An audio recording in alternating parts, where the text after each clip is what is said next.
Life sometimes exhausts us for no clear reason. Just an unintentional word from someone, an unacknowledged effort, a selfless act met with no reciprocation is enough to weigh heavily on the heart. People often say life is a sea of suffering, but the greatest suffering lies in very small things. A rushed morning, a meal eaten with a sigh, a sleepless night tossing and turning. We don't understand why we always try so hard, yet still feel weary in this vast life. Everyone is constantly chasing after big things, only to forget that true happiness lies in the tiny moments that we ourselves overlook. Have you ever wondered why you live well, but still suffer disadvantages? Why you treat others sincerely, but receive only indifference in return? Why you always help others, but when you're in need, no one is by your side? These questions keep repeating, silently becoming wounds in your heart. Gradually, you realize that what truly hurts you isn't the world out there, but your own mind clinging to things not worth keeping. The Buddha taught that pain doesn't lie in the event itself, but in how we hold on to it. Letting go isn't about abandoning everything, but about returning to the soul its inherent lightness. It's not about losing, but about returning.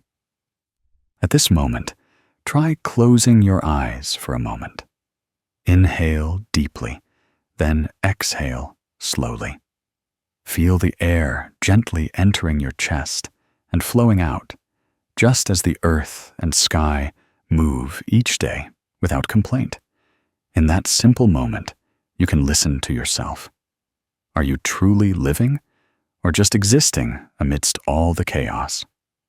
Are you following the path of your heart, or just chasing others' expectations?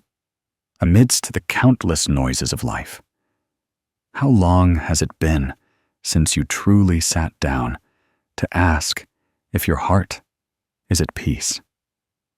People often think that to be happy, they need many things. A little more money, a slightly bigger house, a little more love. But the more you pursue, the emptier your heart becomes. Because happiness doesn't come from grand things, but from very small ones. A warm meal, a sincere hug, a morning without rush, an evening where you can smile at yourself. Life is not lacking in joy. Sometimes we just look in the wrong direction. Today you are here not to hear distant truths, but to rediscover the lightness you lost long ago. We will journey together through the practice of letting go. Not letting go to lose, but letting go to become free. Not escaping, but cleansing the afflictions within your own heart. Just as a student studying abroad must let go of dependence to mature. Just as Warren Buffett often said that the most valuable thing is not wealth, but tranquility. Just as after epidemics, people realize that what's important isn't how much they have, but what they have left. Eventually, we will realize that life isn't always rosy, nor will it ever be perpetually calm. But if the heart is at peace, even storms become drifting clouds. And to achieve that peace, the first thing we need to learn is to let go. Let go of worries. Let go of grudges. Let go of expectations that tire you. Let go of old things to open the door to new possibilities. Let's continue this journey with Zen Buddhist channel to cast off suffering and step into a peaceful life, starting from the smallest things waiting for you to realize. Did you know? In this life, there are many things that weigh heavily on us, and not everyone is brave enough to look back. There are evenings when you lie down and feel as if a stone slab is pressing on your heart. You're not sure if it comes from overwhelming work pressure, from relationships that disappoint you, or from old things you've stubbornly held on to for too long. Many people say they live a virtuous life but encounter injustice. Some share that they always try their best, but life seems to enjoy toying with them. And there are those who silently endure hurts no one knows about, simply because they don't want to trouble others. When I hear such words, I understand that most human suffering doesn't come from the outside world, but from the very things they cannot let go of in their own minds. Haven't you also experienced such days when you've done your utmost, yet the results are not as expected? You live well, you live sincerely, but in return, you only receive misunderstanding or betrayal. You love someone deeply, but then that person leaves as if the affection never existed. You are dedicated to your work, but your efforts go unrecognized, and you just hug all those grievances to yourself, thinking that if you stay silent, everything will be fine. But the more silent you are, the more cluttered your mind becomes. Like a small cup, if you keep pouring water into it without ever emptying or replacing it, sooner or later it will overflow, become murky, and render the water undrinkable. The human mind is the same. You must know when to take in and when to let go. But we often fail to do that, and this inability to let go is the true source of affliction. According to the Buddha, the root of all suffering lies in attachment. We suffer not because others do something wrong, but because we cling to what should have been left in the past.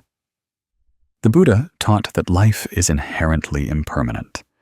All things are constantly changing, yet humans tend to cling to what has already changed.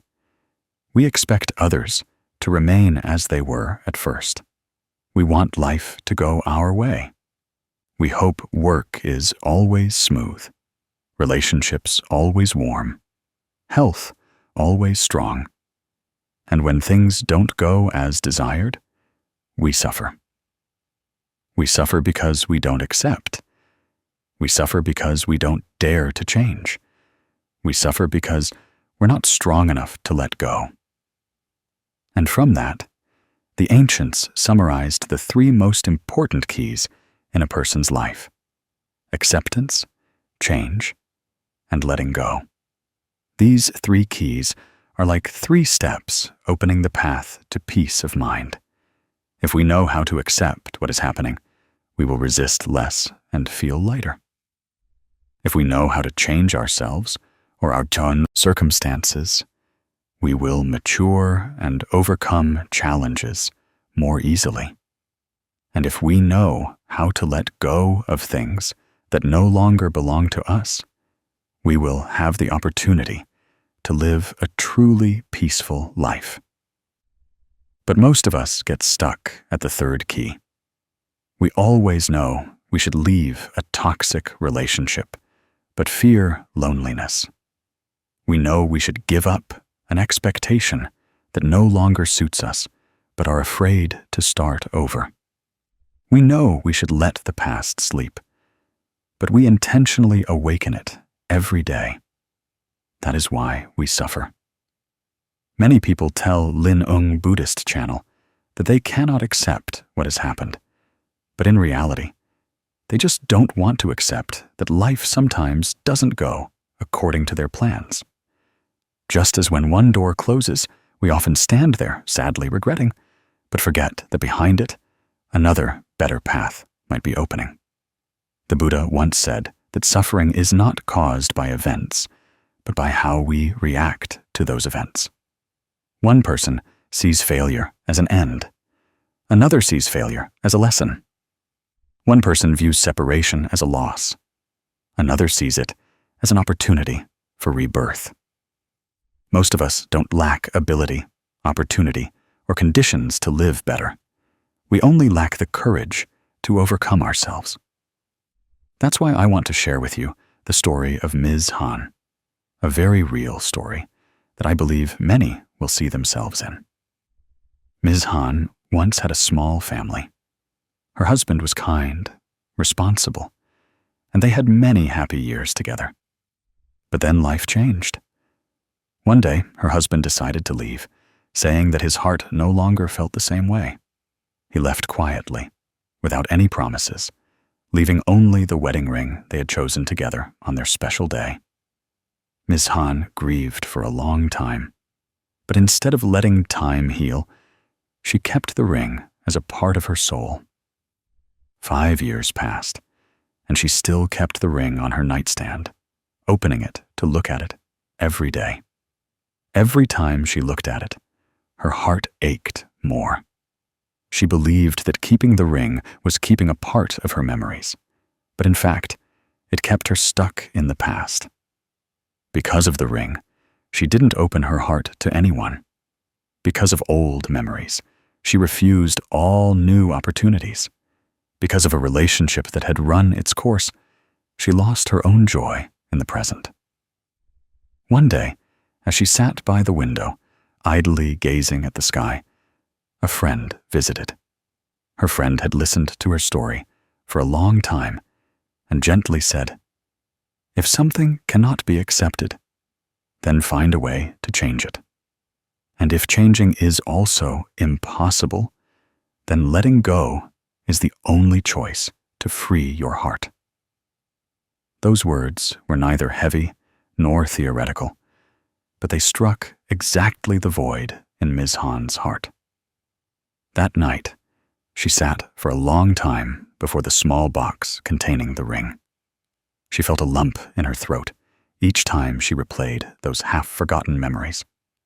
But this time, instead of crying, she asked herself if she had suffered enough, and if it was time to truly live for herself.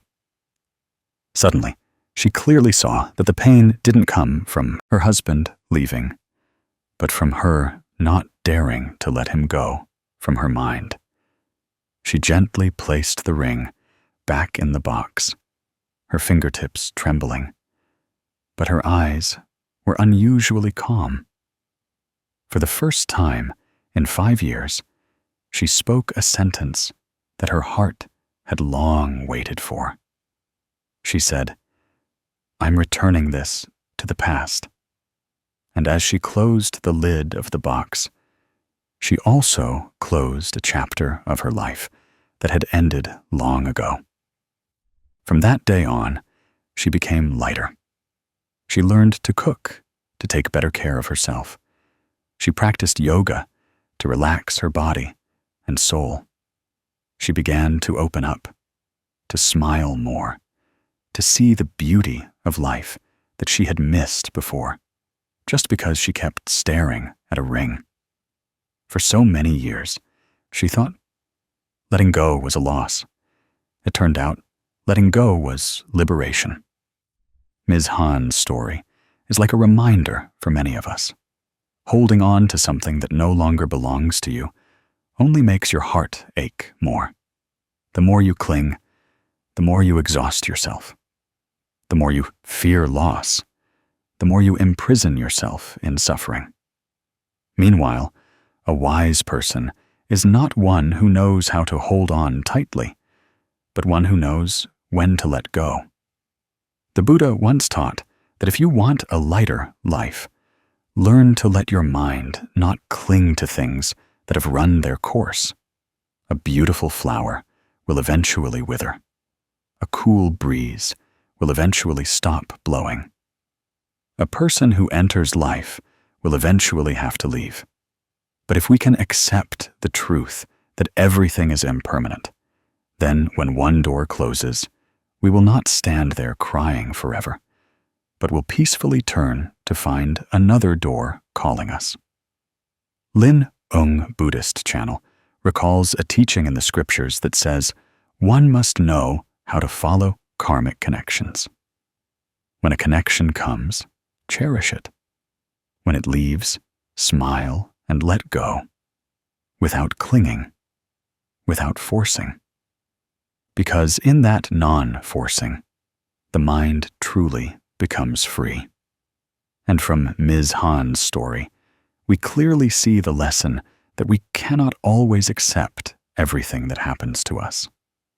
Some things hurt us so much that we cannot accept them. But if you cannot accept them, then find a way to change them. If changing is also impossible, then letting go is the only choice to protect your heart. That is not running away, but maturing. It is not giving up, but knowing to choose what is better for yourself. Life is very short. We don't have too many years to forever carry a wound or an old memory. If your heart feels heavy, try looking back to see what you are holding on to that no longer belongs to you. A relationship whose flame has died. A job that exhausts you, but you still endure. An expectation that pressures you, but you still try to prove yourself. A pain you refuse to forgive, thinking that forgiveness is a loss. All these things only make you more tired each day. In the end, what brings peace of mind is not how much you have or how much you lose, but whether you know how to let go of things that are no longer suitable, when you dare to let go of what makes you suffer. That is also when you are opening a more peaceful path for yourself. You deserve lightness. You deserve peace. And sometimes peace comes from a very small decision. Just like the moment Ms. Han gently closed the box containing the old ring. Just a small action that opened up a whole new life. And Zen Buddhist channel believes that you can do it too. Because deep down, you are much stronger than you think. Have you ever wondered why the older you get, the harder it is to find happiness? There are evenings after a long, tiring day when you lie down, but your mind still cannot rest. Sometimes you look back at your life and wonder why you tried so hard, yet there is so little joy. You live truthfully, but are misunderstood. You treat others well, but sometimes receive things that are not as expected. You sacrifice for your family, but there are moments when you feel like no one understands you. You work hard, but your achievements are not always recognized.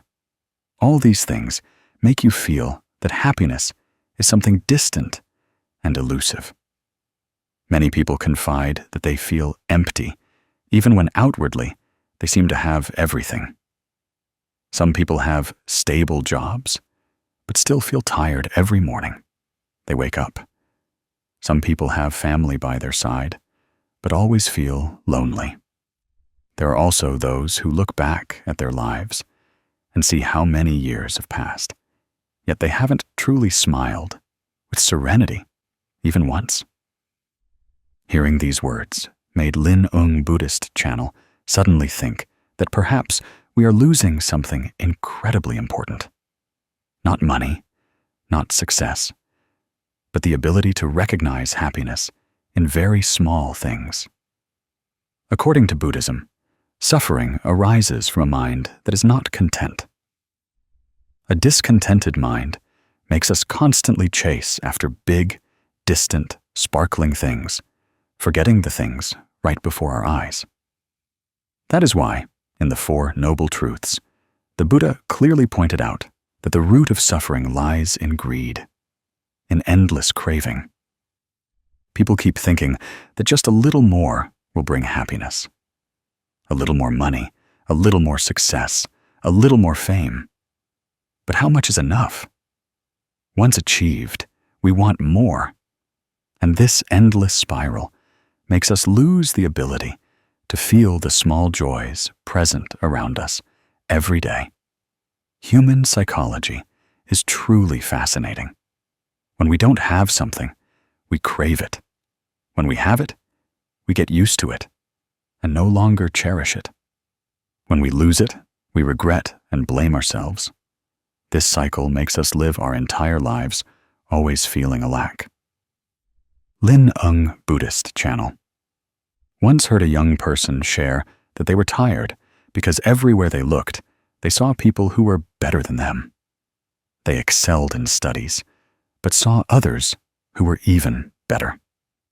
They had a position at work, but saw others who were higher up.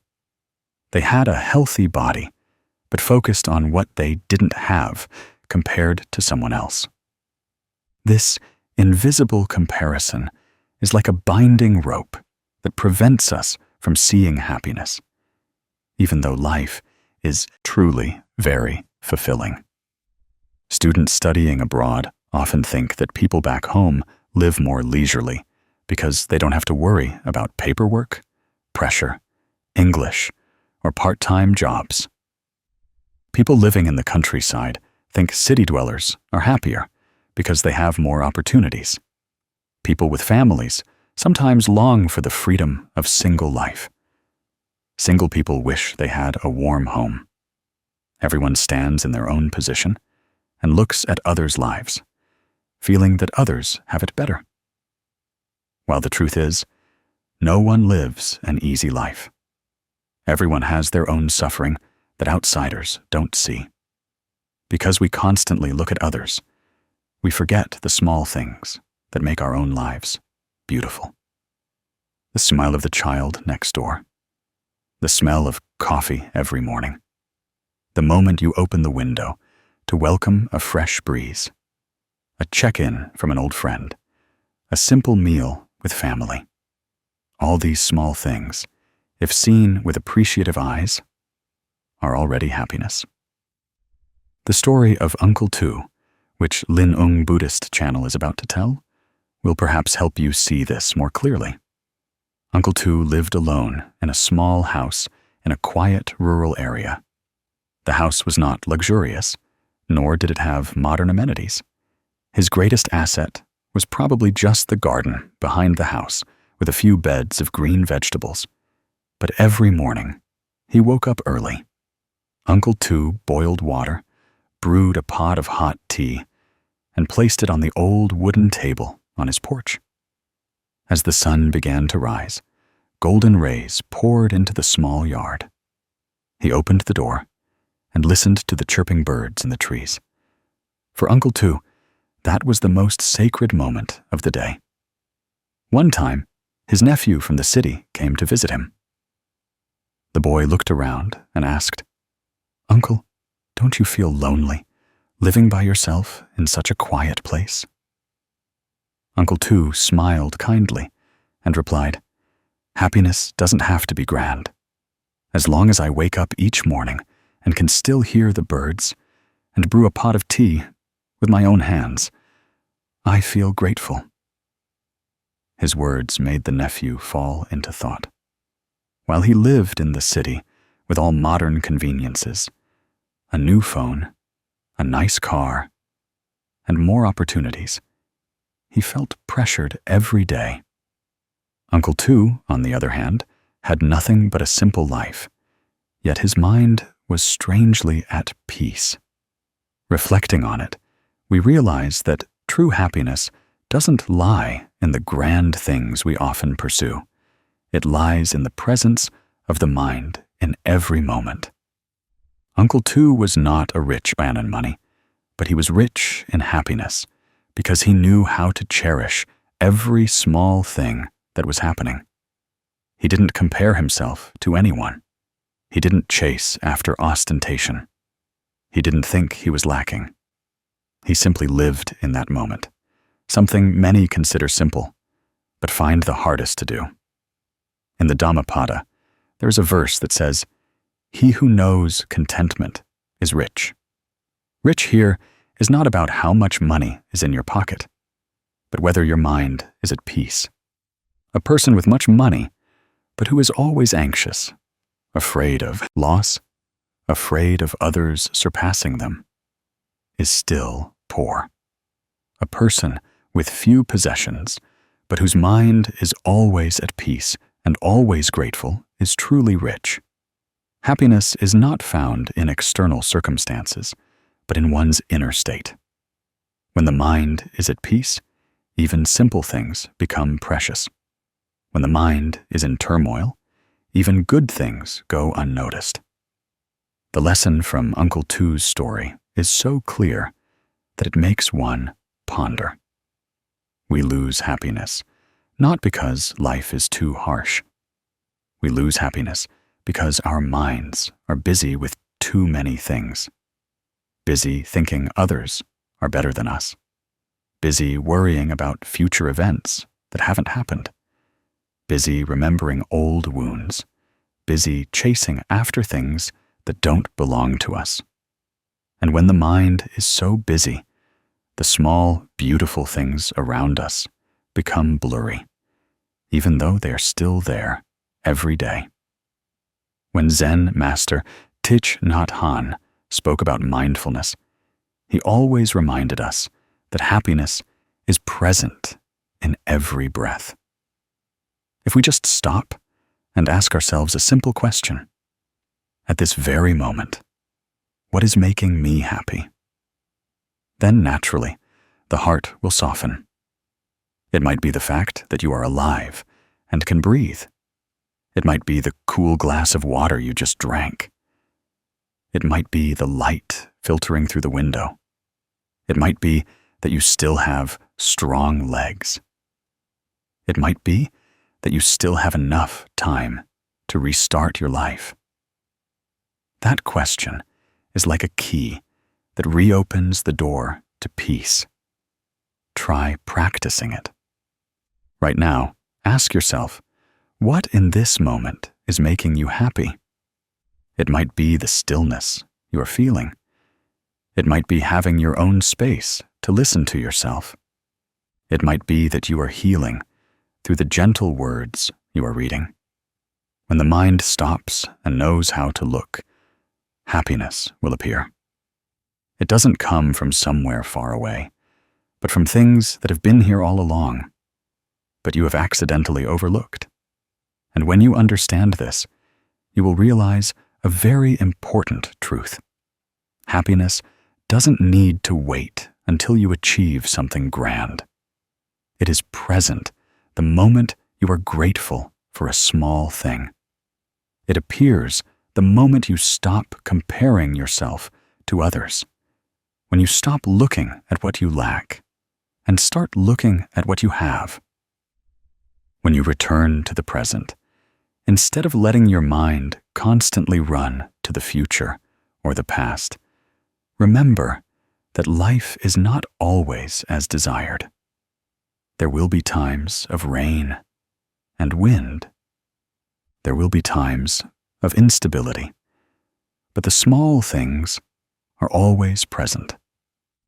The bird's song in the morning, the warmth of a cup of tea, a hug from a loved one, a friend's smile, the sunset at the end of the day. All are gifts that life gives us every day. It's just whether we open our hearts to receive them. If you want to live peacefully, learn to return to simple things. Drink your tea more slowly. Breathe more deeply. Listen to your heart more kindly. Allow yourself to enjoy the small moments you once considered ordinary. Because in the end, when you look back at life, you will see that the things that made you happiest were never grand, but precisely those simple, peaceful, and authentic moments. When you know how to live like that, you will no longer feel lacking. You will no longer see life as unfair. You will no longer see others as better than you. Because when the mind is content, everything is enough. When the mind is at peace, life naturally becomes beautiful. And the most beautiful thing is that anyone can learn this. Happiness from small things doesn't require money, special conditions, or even for you to change too much. It only requires your heart to know how to stop and listen, to see, to cherish, to be grateful. That alone is enough for the mind to become light. You are worthy of happiness, and that happiness is right beside you. In every breath, every bird song, every drop of tea, every peaceful moment that sometimes you don't notice. Let your heart open to receive these things. Then one day, you will realize that this life is not as dry as you once thought. It is still very gentle. You just need to stop to see. Perhaps in your current life, you are also holding on to something in your heart that makes you tired, but you don't know how to let it go. Sometimes it's someone you once loved very much, but now they only keep you in silence. Sometimes it's a job that once brought you pride, but now it only exhausts you every day. It could also be an expectation you've placed on yourself. An expectation so high, so heavy, that it becomes a stone burden on your shoulders, making you unable to breathe. You know you're tired, but you keep trying. You're afraid to let go because you think letting go is a failure. You're afraid of being judged by others. You're afraid you won't find anything better. You're afraid of change. All these fears make you cling tightly to things that no longer suit you.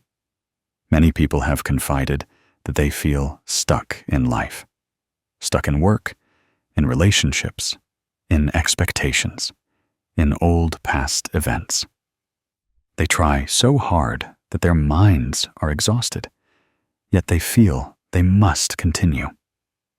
I understand that feeling because perhaps each of us has carried something in our hearts that no longer belongs to us, but didn't have the courage to put down. You might be hearing these words on an evening when your mind is troubled, or after a long day when your smile feels forced. There are tears you dare not let anyone see. There are feelings you don't know whom to tell. You feel like you are struggling alone. I want you to know that feeling is not yours alone, and you are not weak when you are tired. You are just carrying too much. In Buddhism, there is a beautiful explanation that the reason humans suffer is because they hold on to things that are inherently impermanent.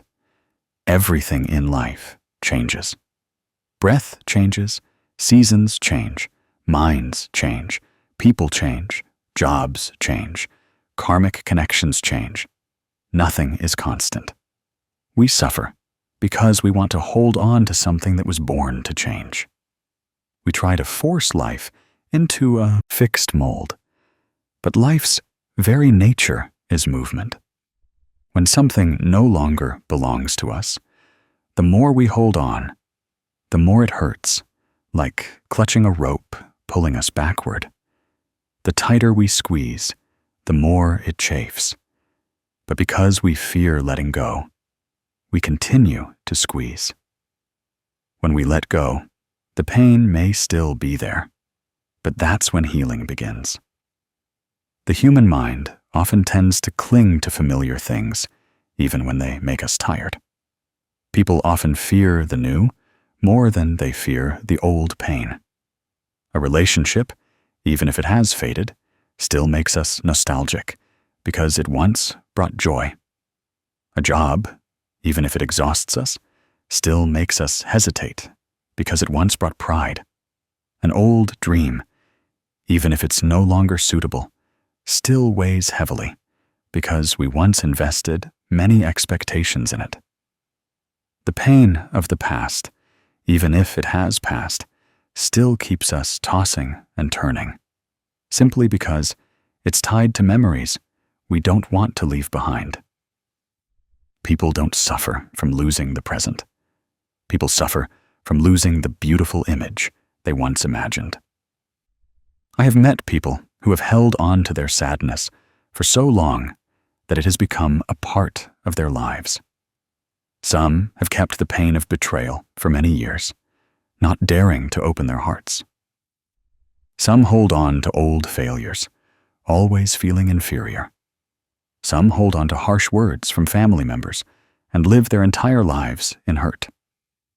But you know, the past cannot be reversed. The more you hold on, the more it hurts. The more you remember, the more tired you become. The more you cling, the farther it slips away. Things that don't belong to you, no matter how long you hold on to them, can never truly become yours. The story of Mr. Min is clear proof that there are times when we must face the truth that we have held on to something that is no longer suitable for too long.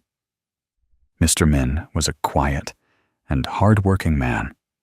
He worked at a company for 7 years.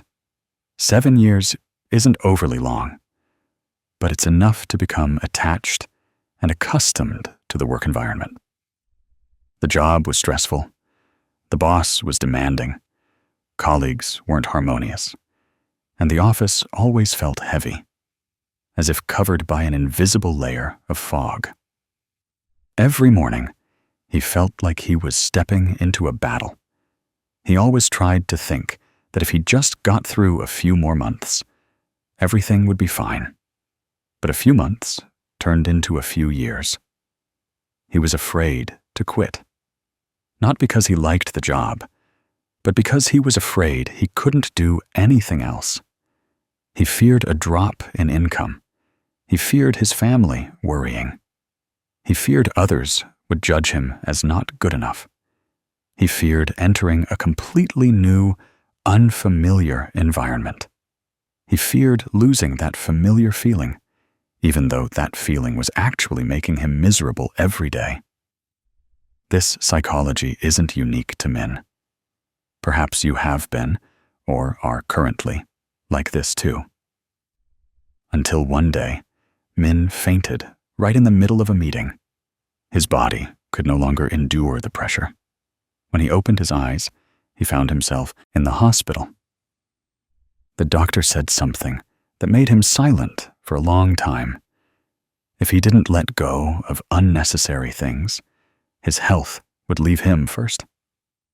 It was then that Min understood he had sacrificed too much for a job that no longer belonged to him.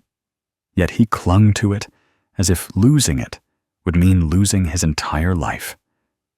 But in the end, it was that job that was taking his life away. After being discharged, Min decided to do what he had feared for 7 years: quit his job. He returned to his hometown, lived in a small house, and took over his father's carpentry trade.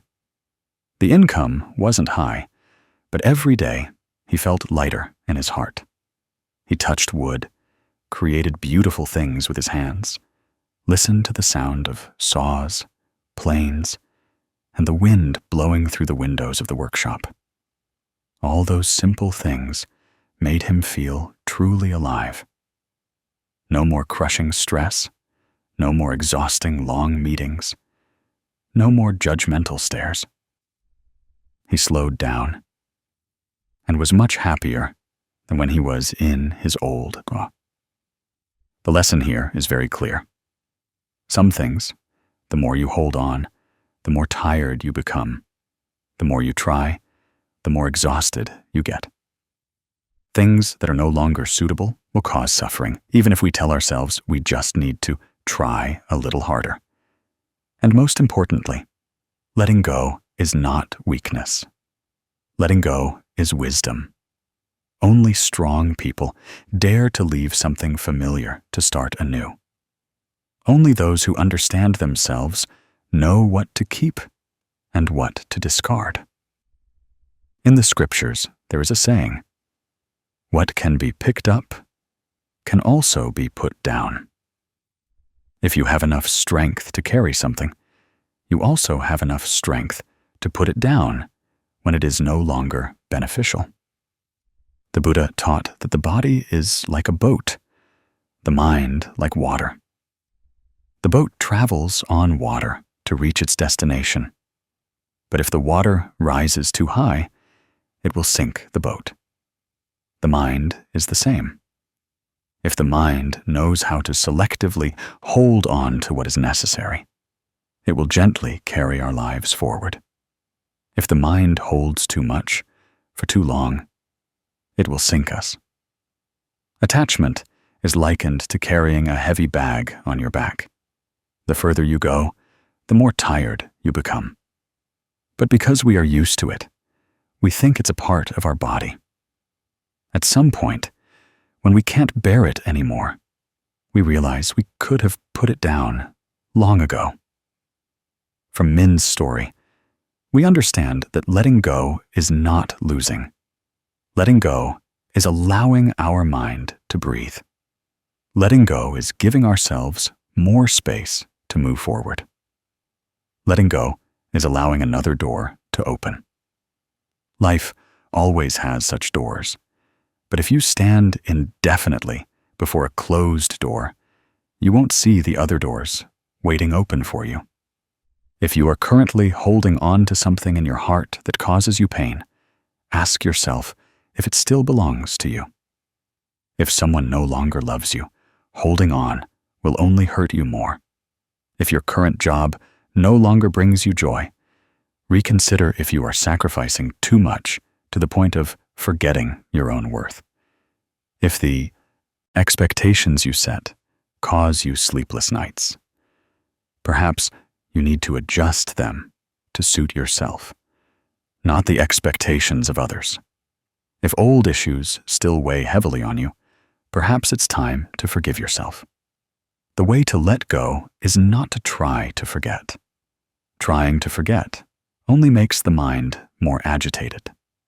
Letting go is facing the truth that some things come and go according to the natural law of karmic connections. When conditions align, they come. When conditions dissipate, they leave. No need to blame, no need to force, no need to cling. View everything like a leaf. In spring, leaves are green.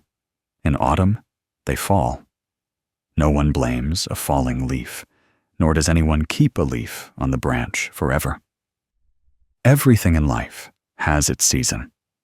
When you learn to see people and life more lightly, you will find yourself breathing much easier. If people speak ill of you, let them. If people don't understand you, it's okay. If people leave, thank them for having been there. If a job is no longer suitable, choose a new direction. You don't need to prove anything to anyone. What you need is to live in a way that brings peace to your mind. When the mind is at peace, all decisions are clear. When the mind is at peace, you are no longer afraid of change.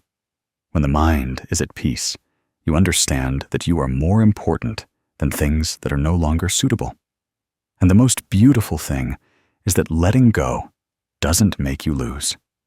Letting go only makes you return to yourself. When you can put down heavy burdens, you will be able to stand taller, breathe deeper, and live more fully in the present. Remember that this life is wide enough for you to start over whenever you want. Don't let the past trap you in a place where you no longer belong. Don't let fear make you live a life that isn't yours. Believe that when you put down the burden, you will walk lightly towards things more deserving. You are not alone on the journey of letting go. Everyone has things they need to put down. The important thing is that when you dare to start, life will gently lead you to where you need to be. And then you will understand that letting go is not losing. Letting go is finding yourself again.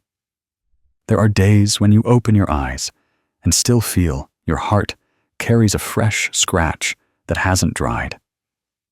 You look around the familiar room, but feel as if you've been placed in a strange place where no one understands you. Sometimes You wonder why you've tried to live well, tried to be sincere, tried your best to love and preserve everything, only to ultimately receive hurt. Some are misunderstood, underestimated, treated unfairly despite doing nothing wrong. Some have trusted someone with all their heart, only to be betrayed. Some work diligently for years, but are still not recognized. Some just want to live kindly, but life keeps challenging them. And that pain, though unseen by others, still clings tightly like a long shadow, making you sigh with exhaustion many times. Occasionally, you ask yourself if you were born to suffer. But have you ever listened to a gentle whisper that all these pains are not meant to stay forever and never leave? They're just like a guest passing by the porch, carrying a little road dust, a few lessons, and leaving when it's time. Yet, because we love too much, miss too much, cling too much, we keep them in our living space and then blame ourselves for why our heart is always heavy. In Buddhist philosophy, suffering is something everyone in life must face. The Buddha called the nature of life impermanence, meaning nothing exists forever according to our will.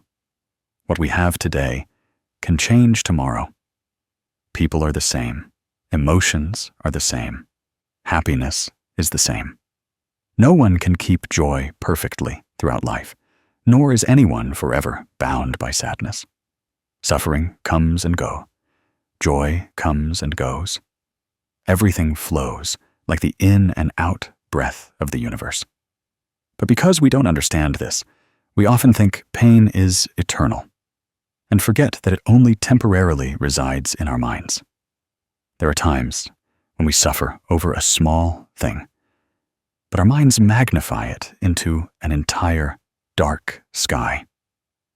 We keep thinking that if someone hurts us, they must be responsible for our emotions.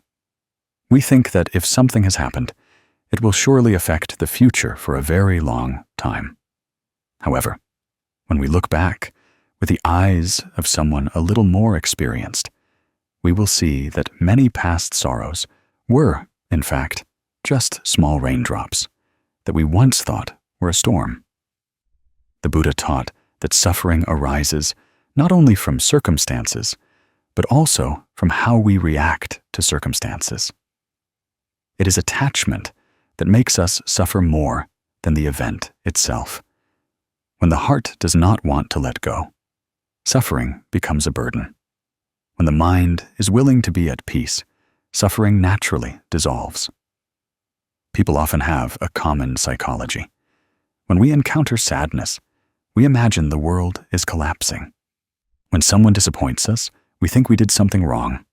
When a relationship breaks, we blame fate. Our minds always like to ask why we have to suffer, and rarely ask if that pain is really worth spending so much time on. Because people tend to look at pain in the present moment without looking at the long run of their lives. There is a very strange, but also very good question. When facing a sorrow, let's try asking ourselves, will this pain still be important a year from now? If the answer is no, then why are we losing the entire present just for something not worth holding on to for so long? If the answer is yes, then at least we know we need time to heal, not to torment ourselves. Either way, pain becomes a teacher, not an enemy. Just like the story of Miss Lin that I want to tell you. Back then, she was betrayed by her 9 closest friends. 2 of them had been close since high school, sharing every life story, supporting each other through every challenge. Then, in a seemingly ordinary moment, that friend chose to lie and hurt her deeply. Her trust collapsed. In the following days, she constantly asked herself why someone she loved and trusted would hurt her so much. She couldn't eat well, couldn't sleep soundly, and always thought about the old incident like an unhealing wound. After one time, she happened to read the question, "Will this pain still be important a year from now?" She tried to look back. She realized that she was using all her energy to cling to a wound and unknowingly letting it control her entire life. She realized that her friend had left, but the negative emotions remained because she herself held on to them. When she understood that, she decided to practice letting go. Not letting go of the friend, but letting go of the resentment in her heart. A year later, looking back, she smiled calmly.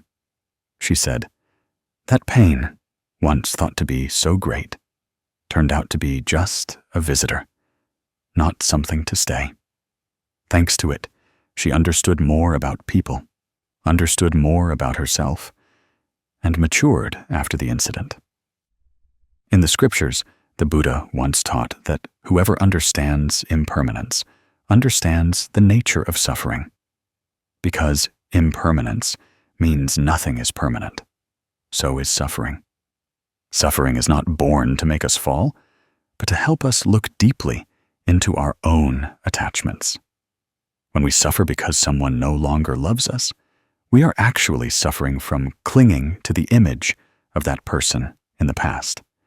When we suffer from failure, we suffer from not accepting that we are not perfect.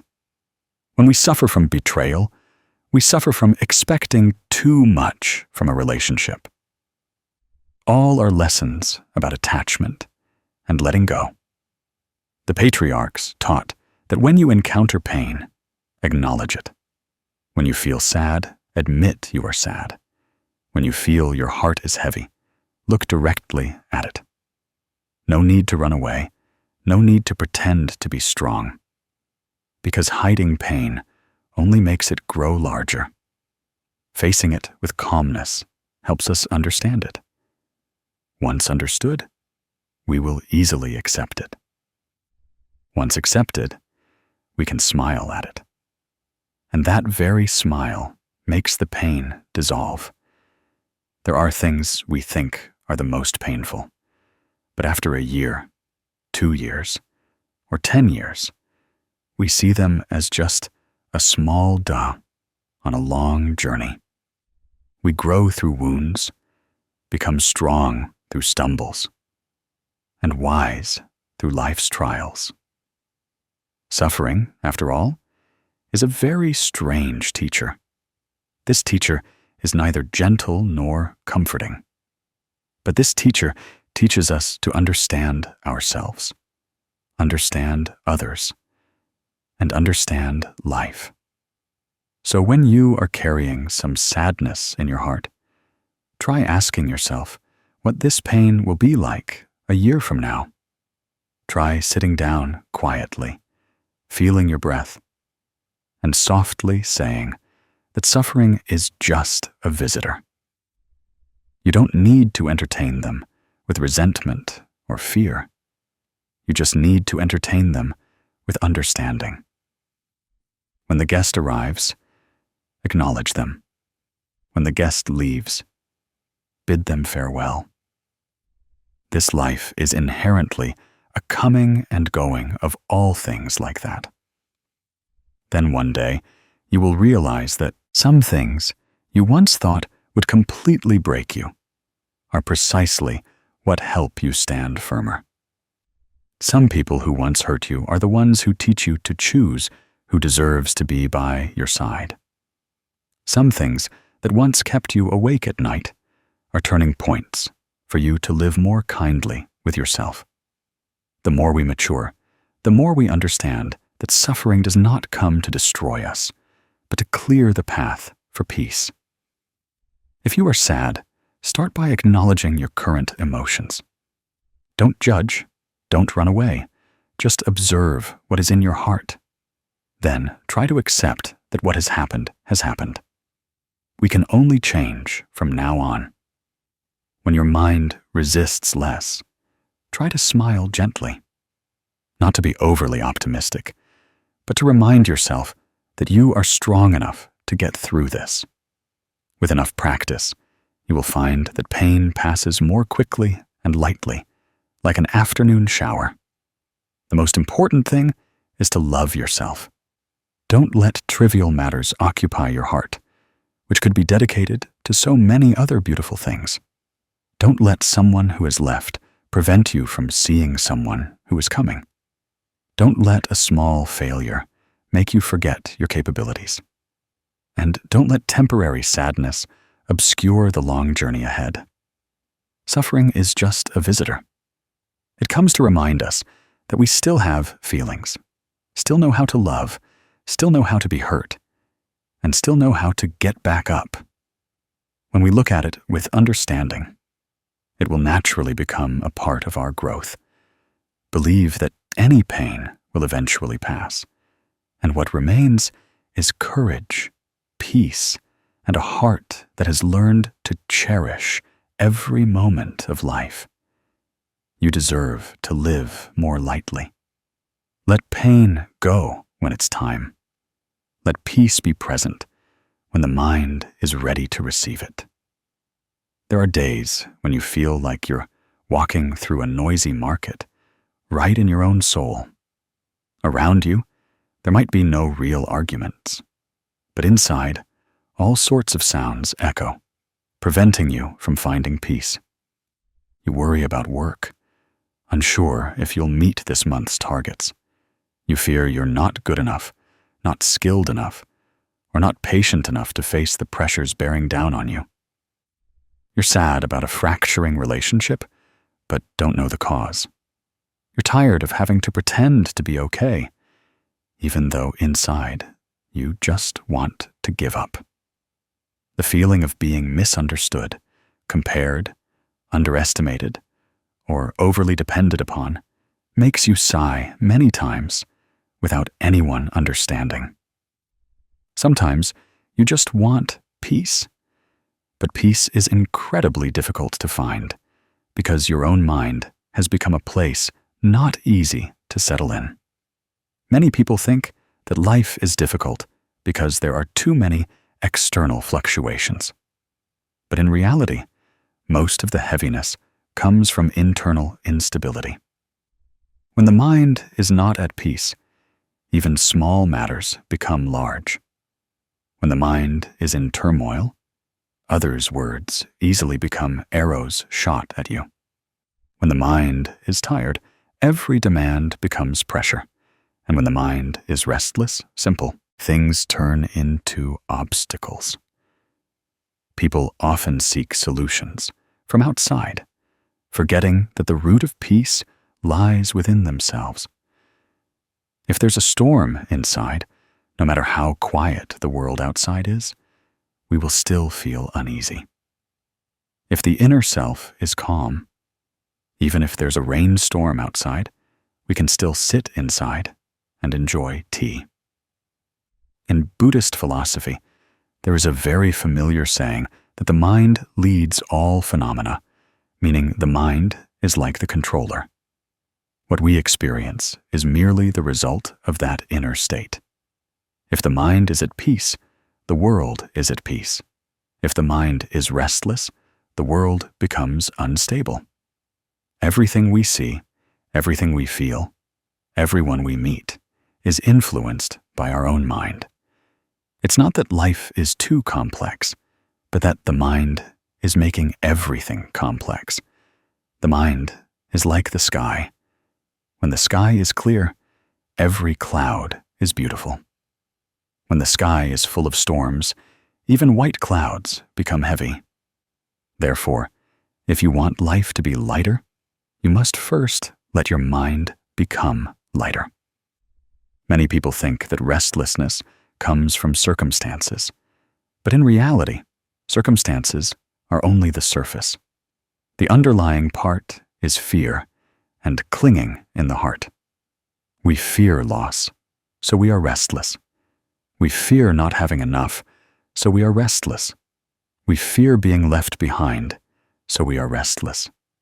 We cling to expectations, so we are restless. We cling to uncertainties, so we are restless. The more we cling, the more tired the mind becomes. The more we try to control, the more agitated the mind becomes.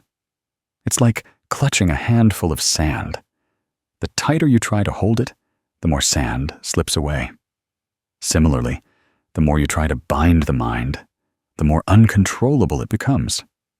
Only by relaxing and observing do we see the mind become more peaceful. Humans tend to let emotions carry them away whenever they want. A careless word can make us sad all day. An unwelcome message can make our minds agitated. A criticism at work can make us ponder all night. A small failure is enough to make us doubt ourselves. We are led by emotions without realizing that we are the ones capable of controlling them. The mind is restless because we haven't learned to observe it. The mind is restless because we haven't allowed it to rest. The mind is restless because we keep making it chase too many things at once. Teacher Quang Tian once told a story about a man named Dung. Dung came to the pagoda in an extremely exhausted state.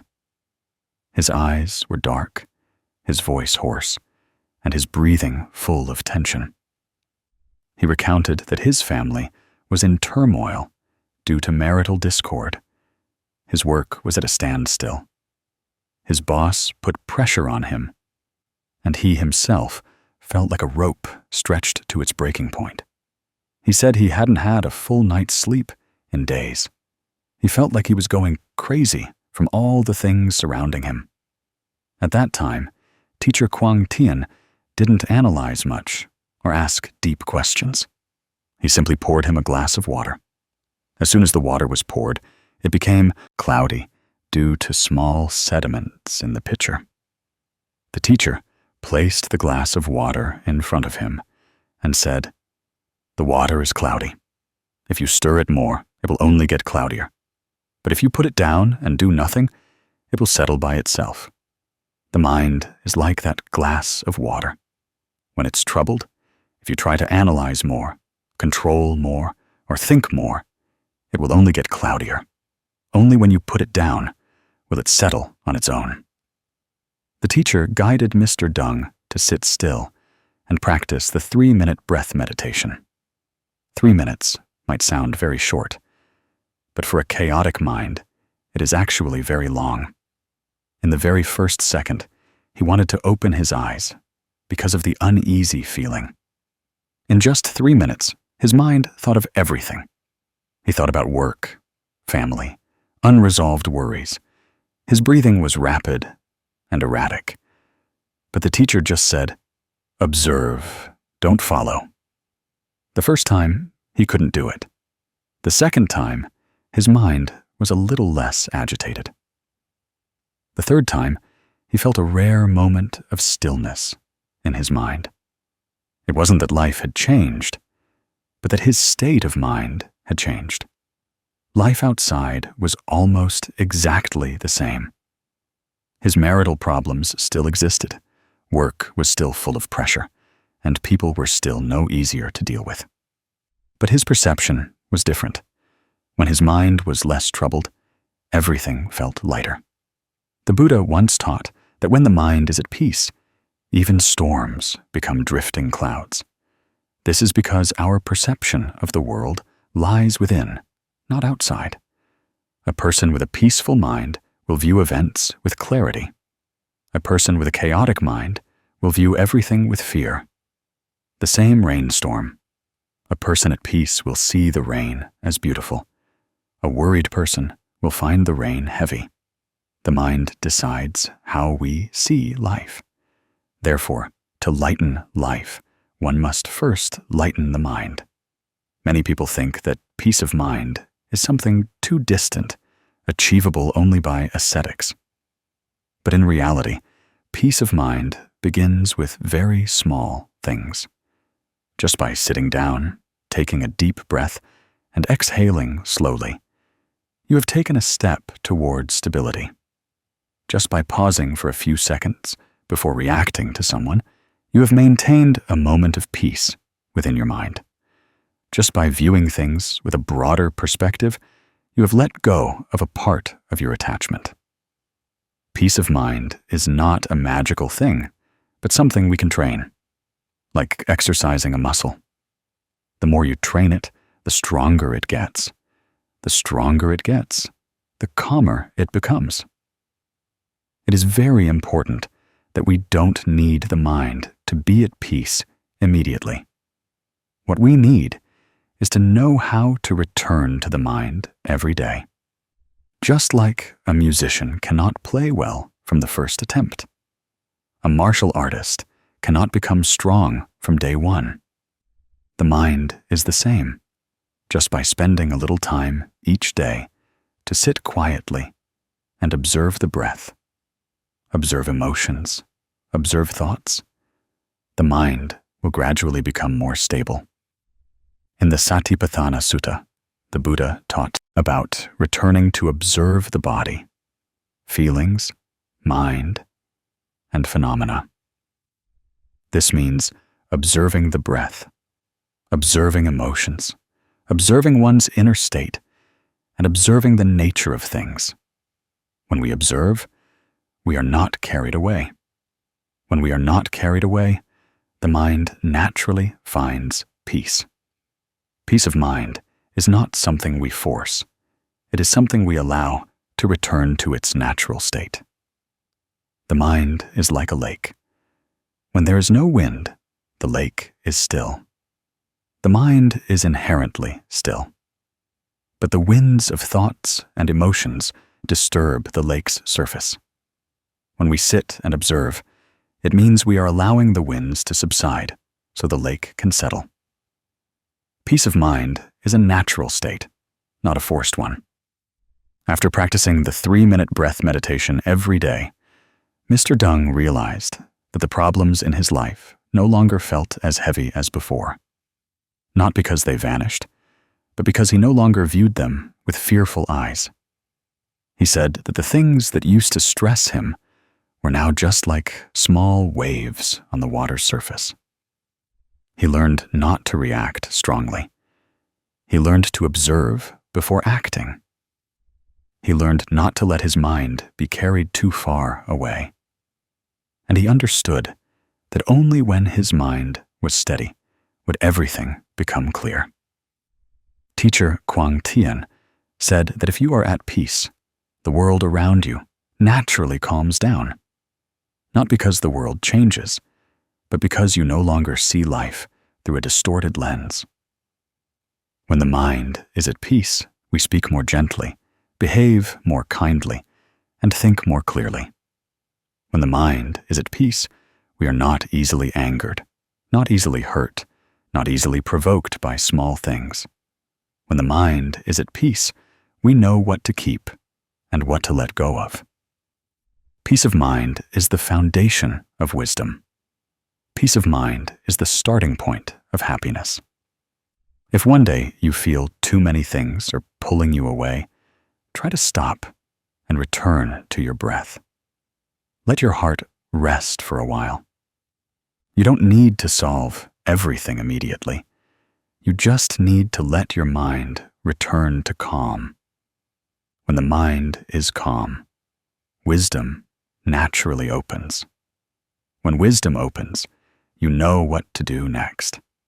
Don't try to find a way out when your mind is in chaos. Let your mind be still, and the way out will light up on its own. You deserve a peaceful inner self. You deserve light days. You deserve to live freely in this life. Peace does not come from everything being perfect, but from how you face imperfections. Grant yourself the right to be at peace.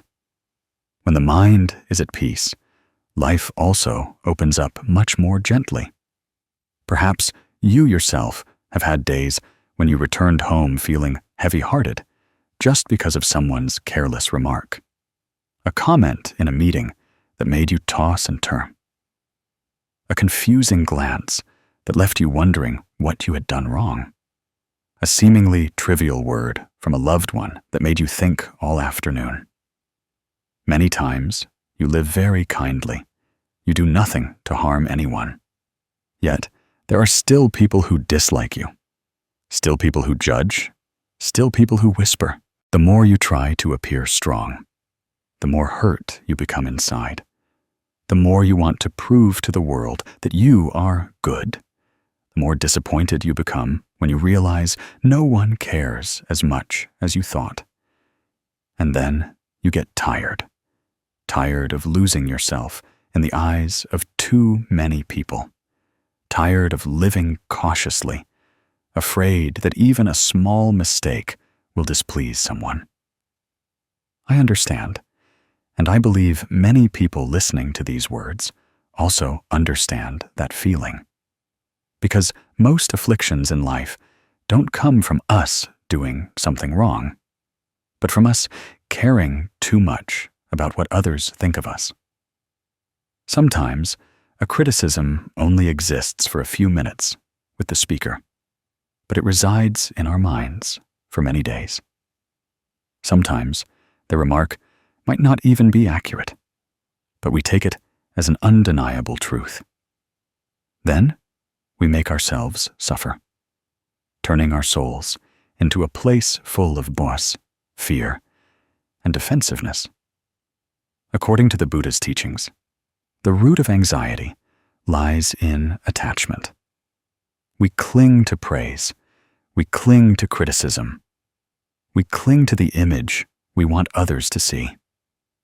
Then we forget the impermanent nature of all things, including others' opinions. The Buddha taught that our mind is the place that needs care, not the mouths of others. In the Four Noble Truths, the root cause of suffering is our clinging to and identifying with things that don't truly belong to us. Praise is just wind. Criticism is just wind. If we keep trying to hold on, in the end, we only become more tired. People speak and forget. We remember and suffer. Because we allow their words to enter our minds and form wounds. The human mind tends to pay more attention to the negative than the positive. That's an ancient survival mechanism. Therefore, even after receiving 10 compliments, we will still be bothered by just one criticism. We often fail to distinguish between personal opinions and facts. We think that whatever anyone says about us is true, and we try to change ourselves according to their standards. But in reality, everyone sees us from a different angle, with different experiences, with different emotions. One person praises us because they see our good side. Another criticizes us because they focus on our imperfections, and both only reflect their own perspective, not our true nature. People change very quickly. They praise today and criticize tomorrow. They love us one moment and become indifferent the next. If we let our minds fluctuate with every word, our spiritual life will never be at peace. Ms. Hoa, in the following story, also experienced a similar feeling. She sold vermicelli soup at a small street corner. One day, a customer came, ate, then frowned and complained, "The soup is bland and expensive." Ms. Hoa was sensitive, so she immediately felt at fault, even though her prices were not higher than other stalls. She went home, sad all afternoon, thinking she must have done something wrong. The next day, someone else said she used too much water. Suddenly, her heart sank. The two comments were unrelated, yet they were enough to shake her self-confidence. She considered closing her stall for a few days because she felt she wasn't good enough. At that moment, her mother gently said, "People say things and forget, but you remember and suffer." A simple sentence, but it illuminated a dark corner in her heart. She suddenly understood that she couldn't please everyone.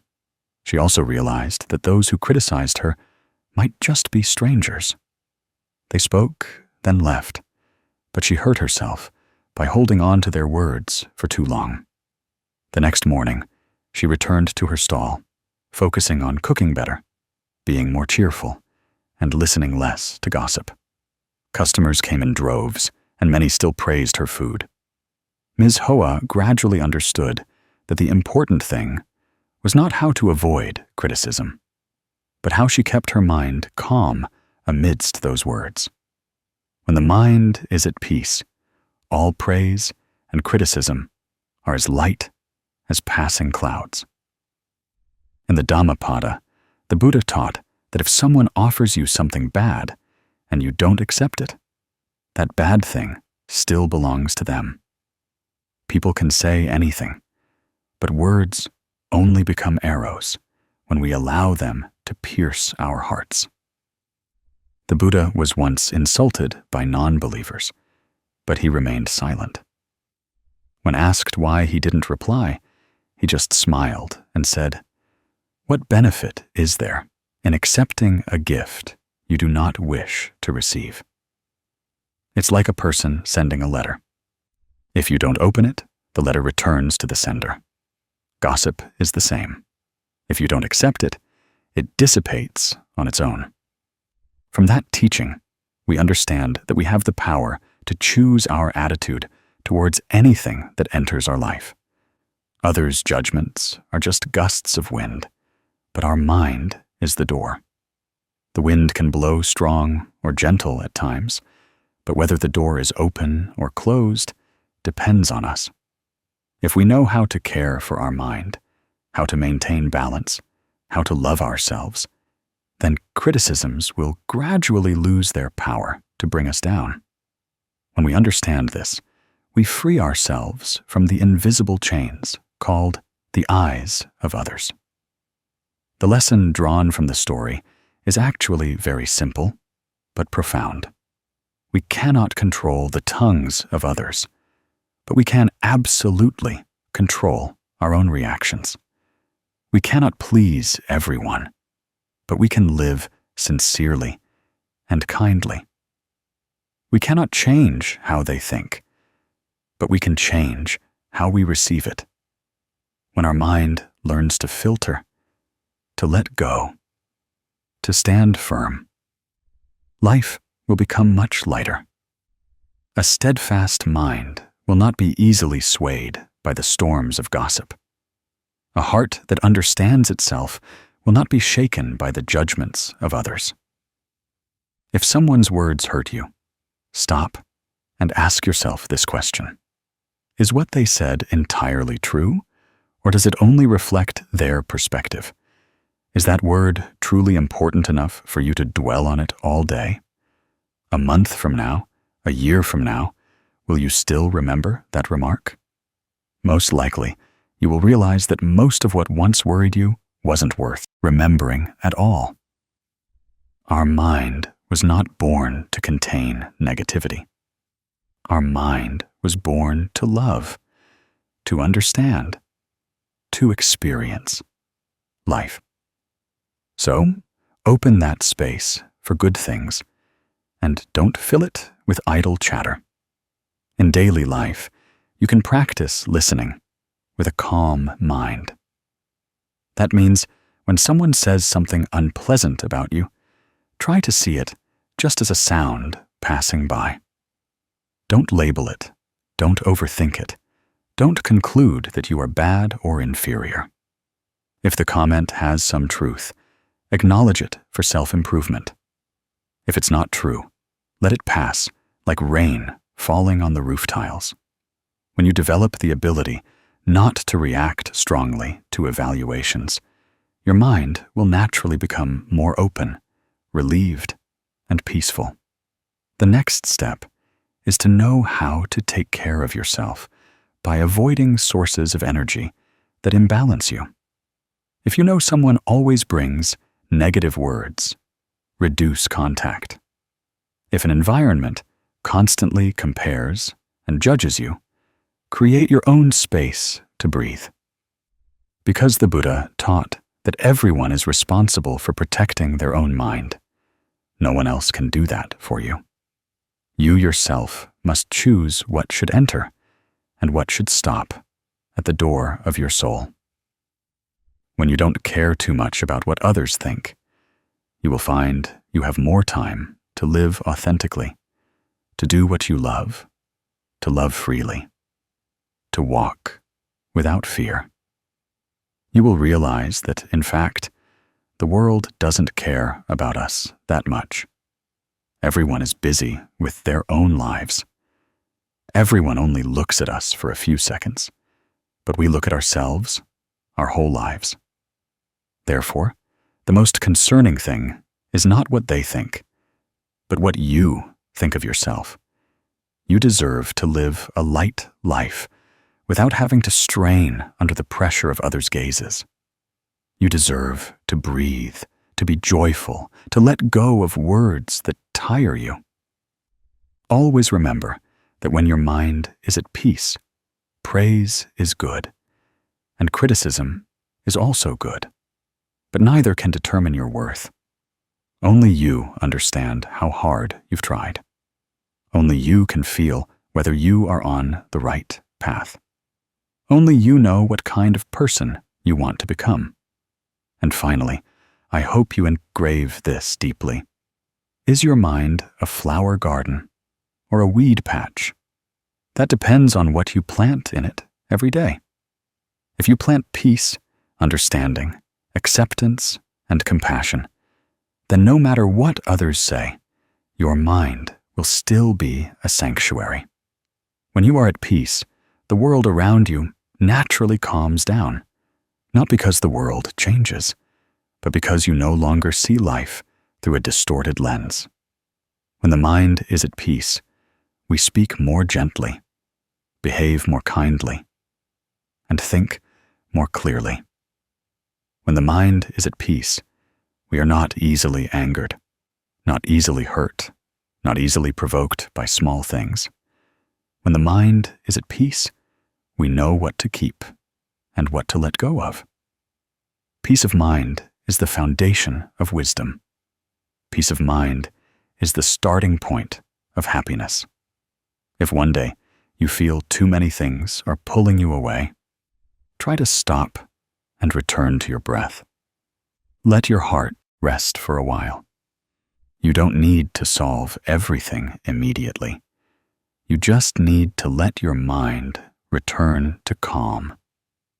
When the mind is calm, wisdom naturally opens.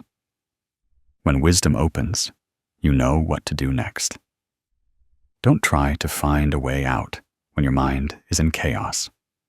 Let your mind be still, and the way out will light up on its own.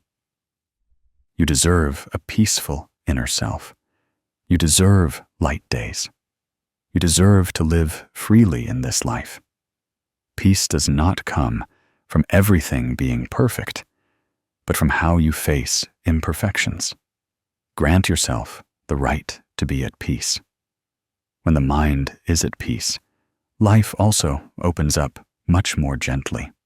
Perhaps you yourself have had days when you returned home feeling heavy-hearted just because of someone's careless remark. A comment in a meeting that made you toss and turn. A confusing glance that left you wondering what you had done wrong. A seemingly trivial word from a loved one that made you think all afternoon. Many times, you live very kindly. You do nothing to harm anyone. Yet, there are still people who dislike you, still people who judge, still people who whisper. The more you try to appear strong, the more hurt you become inside. The more you want to prove to the world that you are good, the more disappointed you become when you realize no one cares as much as you thought. And then you get tired. Tired of losing yourself in the eyes of too many people. Tired of living cautiously, afraid that even a small mistake will displease someone. I understand, and I believe many people listening to these words also understand that feeling. because most afflictions in life don't come from us doing something wrong, but from us caring too much about what others think of us. Sometimes a criticism only exists for a few minutes with the speaker, but it resides in our minds for many days. Sometimes the remark might not even be accurate, but we take it as an undeniable truth. Then we make ourselves suffer, turning our souls into a place full of noise, fear, and defensiveness. According to the Buddhist teachings, the root of anxiety lies in attachment. We cling to praise, we cling to criticism, we cling to the image we want others to see. Then we forget the impermanent nature of all things, including others' opinions. The Buddha taught that our mind is the place that needs care, not the mouths of others. In the Four Noble Truths, the root cause of suffering is our clinging to and identifying with things that don't truly belong to us. Praise is just wind. Criticism is just wind. If we keep trying to hold on, in the end, we only become more tired. People speak and forget. We remember and suffer, because we allow their words to enter our minds and form wounds. The human mind tends to pay more attention to the negative than the positive. That's an ancient survival mechanism. Therefore, even after receiving 10 compliments, we will still be bothered by just one criticism. We often fail to distinguish between personal opinions and facts. We think that whatever anyone says about us is true, and we try to change ourselves according to their standards. But in reality, everyone sees us from a different angle, with different experiences, with different emotions. One person praises us because they see our good side. Another criticizes us because they focus on our imperfections. And both only reflect their own perspective, not our true nature. People change very quickly. They praise today and criticize tomorrow. They love us one moment and become indifferent the next. If we let our minds fluctuate with every word, our spiritual life will never be at peace. Ms. Hoa, in the following story, also experienced a similar feeling. She sold vermicelli soup at a small street corner. One day, a customer came, ate, then frowned and complained, "The soup is bland and expensive." Ms. Hoa was sensitive, so she immediately felt at fault, even though her prices were not higher than other stalls. She went home, sat all afternoon, thinking she must have done something wrong. The next day, someone else said she used too much water. Suddenly, her heart sank. The two comments were unrelated, yet they were enough to shake her self-confidence. She considered closing her stall for a few days because she felt she wasn't good enough.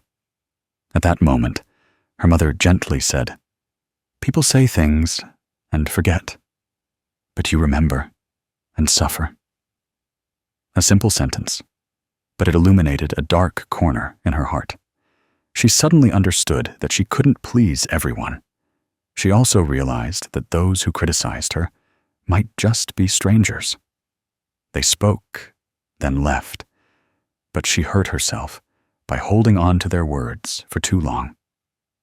The next morning, she returned to her stall, focusing on cooking better, being more cheerful, and listening less to gossip. Customers came in droves, and many still praised her food. Ms. Hoa gradually understood that the important thing was not how to avoid criticism, but how she kept her mind calm amidst those words. When the mind is at peace, all praise and criticism are as light as passing clouds.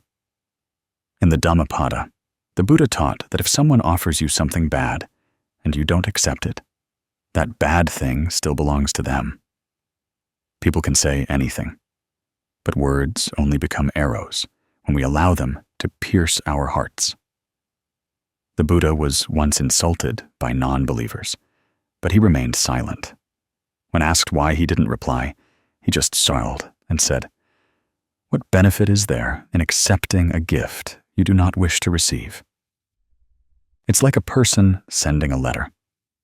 If you don't open it, the letter returns to the sender. Gossip is the same. If you don't accept it, it dissipates on its own. From that teaching, we understand that we have the power to choose our attitude towards anything that enters our life. Others' judgments are just gusts of wind. But our mind is the door. The wind can blow strong or gentle at times, but whether the door is open or closed depends on us. If we know how to care for our mind, how to maintain balance, how to love ourselves, then criticisms will gradually lose their power to bring us down. When we understand this, we free ourselves from the invisible chains called the eyes of others. The lesson drawn from the story is actually very simple but profound. We cannot control the tongues of others, but we can absolutely control our own reactions. We cannot please everyone, but we can live sincerely and kindly. We cannot change how they think, but we can change how we receive it. When our mind learns to filter, to let go, to stand firm, life will become much lighter. A steadfast mind will not be easily swayed by the storms of gossip.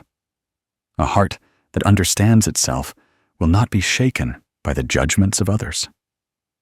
If someone's words hurt you, stop and ask yourself this question. Is what they said entirely true, or does it only reflect their perspective? Is that word truly important enough for you to dwell on it all day? A month from now, a year from now, will you still remember that remark? Most likely, you will realize that most of what once worried you wasn't worth remembering at all. Our mind was not born to contain negativity.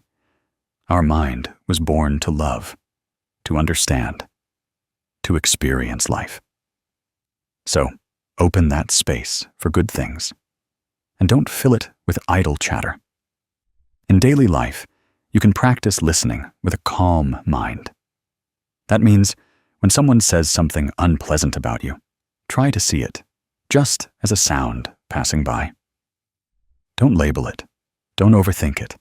Don't conclude that you are bad or inferior. If the comment has some truth, acknowledge it for self-improvement. If it's not true, let it pass like rain falling on the roof tiles. When you develop the ability not to react strongly to evaluations, your mind will naturally become more open, relieved, and peaceful. The next step is to know how to take care of yourself by avoiding sources of energy that imbalance you. If you know someone always brings negative words, reduce contact. If an environment constantly compares and judges you, create your own space to breathe. Because the Buddha taught that everyone is responsible for protecting their own mind. No one can do that for you. You yourself must choose what should enter and what should stop at the door of your soul. When you don't care too much about what others think, you will find you have more time to live authentically, to do what you love, to love freely, to walk without fear. You will realize that, in fact, the world doesn't care about us that much. Everyone is busy with their own lives. Everyone only looks at us for a few seconds, but we look at ourselves our whole lives. Therefore, the most concerning thing is not what they think, but what you think of yourself. You deserve to live a light life without having to strain under the pressure of others' gazes. You deserve to breathe, to be joyful, to let go of words that tire you. Always remember that when your mind is at peace, praise is good, and criticism is also good. Neither can determine your worth. Only you understand how hard you've tried. Only you can feel whether you are on the right path. Only you know what kind of person you want to become. And finally, I hope you engrave this deeply. Is your mind a flower garden or a weed patch? That depends on what you plant in it every day. If you plant peace, understanding, acceptance, and compassion, then no matter what others say, your mind will still be a sanctuary. When you are at peace, the world around you naturally calms down, because waves only rise when the wind blows. The mind only becomes chaotic when we stir it up ourselves. But if we know how to settle down, like a glass of water put down, everything will become clear again. You don't need to please everyone. Just not losing yourself is enough. There are times when you feel you've tried very hard, but are still misunderstood by others. You want to live harmoniously, but even an unintended word can cause a relationship to crack. You see yourself as always yielding, always wanting to keep peace at home. Yet you are perceived as weak. Sometimes you look back at life and wonder why the people you love are sometimes the ones who hurt you the most. You may have resented your parents for their bluntness, friends for a betrayal, colleagues for a hurtful remark, or even yourself for not being strong enough to overcome everything. These angers cling to your heart for so long that you think it's your nature, but in reality, they are just layers of dust that haven't been brushed away. When we are hurt by loved ones, the pain is often deeper than we imagine. Because we expect a lot, we invest a lot of emotion into it. And when we are hurt, we easily close our hearts. Some people carry a small wound in their hearts for decades. Some can't let go of a childhood remark, even as adults. Some refuse to speak to each other for life over tiny misunderstandings. But you know, most conflicts are actually just moments of lacking understanding, lacking listening, lacking empathy. If we stop and look deeply into the story behind each person's behavior, we will realize that no one is born wanting to hurt us. They are just trying to live the way they learned from their own past. In Buddhist teachings, compassion is not a loss. Compassion is the wisdom of a mature person. A wise person does not argue about who is right or wrong with words, but looks at the root of the problem. A wise person sees not only the present behavior, but also the pain behind that behavior. The Buddha taught that each person is born with their own karma, their own circumstances, their own perceptions, and thus behaves differently. When we understand this, we no longer stubbornly demand that others be like us, understand us, or live according to our wishes. We learn to see more broadly, to see with the eyes of karmic connection, to see with a mind that knows everyone has their own suffering. Compassion is actually knowing how to see others with understanding, not with blame. The human mind tends to react easily to things that strongly affect emotions. When scolded, our first thought is often to blame. Why did that person speak so harshly to me? When treated coldly, we often think they look down on us. But in reality, most people act according to the wounds they carry from the past. A person who often yells may have been yelled at themselves. A person of few words may have had no one to share with throughout their childhood. A blunt person may not have learned how to express emotions gently. We look at current attitudes and forget that everyone has a history we don't know about. Many times, just a little understanding, can change the way we see life. The story of Mr. Tone is clear proof of this. He grew up in a family where his father was very strict. His father almost never praised his children, only often scolded them. Whenever he made a small mistake, his father would use harsh words. Growing up in that environment, Toan felt like a climbing plant always craving light. He thought his father didn't love him. During his university years and working life, he rarely went home. Each time he returned, he saw his father's coldness, which made him withdraw further. The feeling of resentment towards his father lingered in his heart for many years, from childhood until he was an adult. Until one time, when he returned to his hometown to visit his mother, he accidentally overheard neighbors recounting stories he had never known before.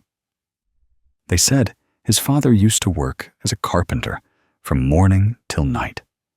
His hands always calloused. He worked not to save money for himself, but to support his family, to put his siblings through school. They also said that in his youth, his father struggled greatly, experiencing days of hunger so severe that he only had enough money to buy one loaf of bread to share among 3 people. Toan suddenly understood that perhaps those years of hardship had made his father so tough. He didn't know how to speak words of love, but he loved in the way of a man of few words, silently and quietly. That afternoon, as his father sat on the porch, he walked over and, for the first time in 30 years, he initiated a hug with his father. That hug made both of them uneasy. His father stood still, saying nothing, but then he gently patted Toan's back. That gesture was small, but it contained a lifetime of quietude. He realized that for all those years, his father hadn't hated him. He just didn't know how to express affection. The bluntness that he once hated turned out to be a protective shell, concealing a father's weariness and immense responsibility. That moment opened a new door in his heart, and it all began with a very small understanding. In Buddhist scriptures, there is a beautiful saying that when we understand the suffering of others, we no longer resent them. Anger cannot exist when we illuminate it with wisdom, just as darkness cannot resist light. When we know that the other person has also suffered many hurts, our heart will soften. When we see that they behave that way because they haven't learned how to love, our heart will expand. When we know how to put ourselves in their shoes, we will know that a word they utter sometimes isn't meant to hurt us, but is just how they were treated in the past. In the teachings of the masters, forgiveness is not about overlooking, so that the other person has a chance to make another mistake. Forgiveness is liberating oneself. Anger is like a hot fire. If we hold it in our hands, we are the ones who get burned first. If we wait for others to apologize, we will suffer longer. When we forgive, we put that fire down so our hands can be light. Forgiveness is also like opening a door for a cool breeze to help our mind find peace. This is not endurance, but liberation. It is not weakness, but maturity. It is not a loss, but wisdom. The lesson Toan learned is also the lesson many of us need. If you are angry with someone, try asking yourself what that anger is feeding. Does it make you better, or just make you more tired? Does it make you stronger, or just make your heart heavier? Being angry for many days means being tired for many days. Being angry for a year means losing a year of peace. But if you understand the other person just a little, the anger will dissipate. If you open your heart to see their suffering, forgiveness will come naturally. You will feel lighter, not because they changed, but because you understood. And if you want to apply this to your daily life, you can start with the smallest things. When someone accidentally says something harsh, take a deep breath and ask yourself if they're tired, stressed, or worried about something. When a family member says something blunt, remember that they may be preoccupied and not know how to express themselves gently. When friends or colleagues do something that hurts you, see if they are also enduring something you don't know about. When you understand, you will blame less. When you blame less, your mind will suffer less. Remember that compassion doesn't diminish us. It makes us greater. Compassion doesn't erase others' mistakes. Compassion only helps us not get stuck in the past. Compassion isn't bowing down to be taken advantage of. It's holding your head high and moving forward with a lighter heart. And compassion isn't because the other person deserves it, but because you deserve peace. Every relationship in our lives is a karmic connection. Some come for us to learn how to love. Some come for us to learn how to let go. Some come for us to learn how to understand. And some come for us to learn how to forgive. No one appears without reason. All bring lessons for us. When we understand those lessons, we will be grateful instead of resentful. From today, you can try hugging your loved ones like Tone did, or just say a gentle word that you know how hard they've worked, or just listen a little instead of reacting hastily. These small things have immense transformative power. Because sincerity doesn't need flowery words. Love doesn't need to be displayed.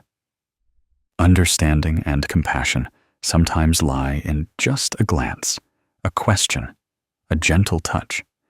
And I hope you remember deeply that when we forgive others, we free ourselves.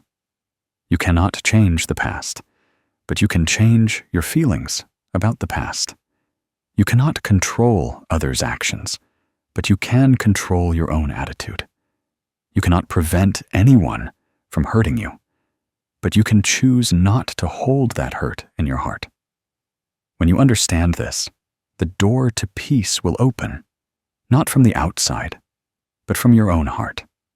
There are times in life when you feel tired without understanding why.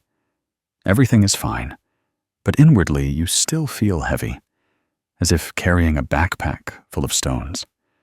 Sometimes you wake up in the morning, look around your familiar room, look at your work, your close relationships, and even your own desires, and wonder why life is so chaotic.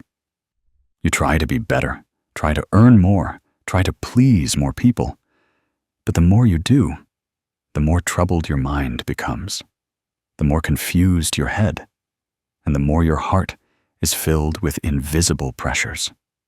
Many people tell you to be stronger, try harder, live differently, but few tell you that sometimes you're tired simply because you're carrying too many unnecessary things, too many plans, too many expectations, too many material possessions, too many words from others, and too many demands from yourself. Then, at some point, you can no longer move forward when you're carrying a whole mountain of things that shouldn't belong to you in life. Sometimes we get caught up in the idea that we need to have enough, need to have more, to be happy. We need a few more clothes, a few more gadgets, a little more fame, a little more recognition. The more we accumulate, the safer we feel, thinking that this will make us steadfast. But have you noticed? The more you have to guard. The more you have, the more you fear losing. The more you have, the more you are bound. It's like standing in a very cramped room. Every time you want to take a step, you're afraid of bumping into something. Every movement must be cautious. The lives of many become like that room, cluttered with things we ourselves pile up. The Buddha clearly taught that most suffering doesn't come from the external world, but from inner clinging. When the mind holds on to too much, people easily become troubled, clinging to a word, clinging to a hurt, clinging to a possession, clinging to an expectation. The more you cling, the greater the pain. In the Four Noble Truths, the cause of suffering is attachment, meaning unnecessary clinging. Many people misunderstand that simple living means living poorly, lacking, or having less than enough. But in reality, simplicity is a form of richness. Richness in knowing what you need and not being weighed down by unnecessary things. Modern people often live in a state of overload. Not just work overload, but also information overload, emotional overload, thought overload, and an overload of things that we could have put down long ago. Every day, we receive hundreds of external noises, thousands of images, opinions, and comparisons. We see others who are richer, more talented, more beautiful, living more luxuriously than us, and then our hearts feel a sense of lack, even though we still have enough to eat and wear. We fill our houses with objects and our hearts with fear. Then we wonder why our minds cannot be at peace. It was once said that simplicity is the highest form of sophistication in Buddhism.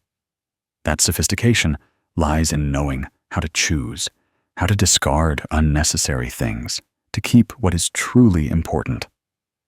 Simple living is not about cutting out joy, but about giving yourself the ability to breathe lightly.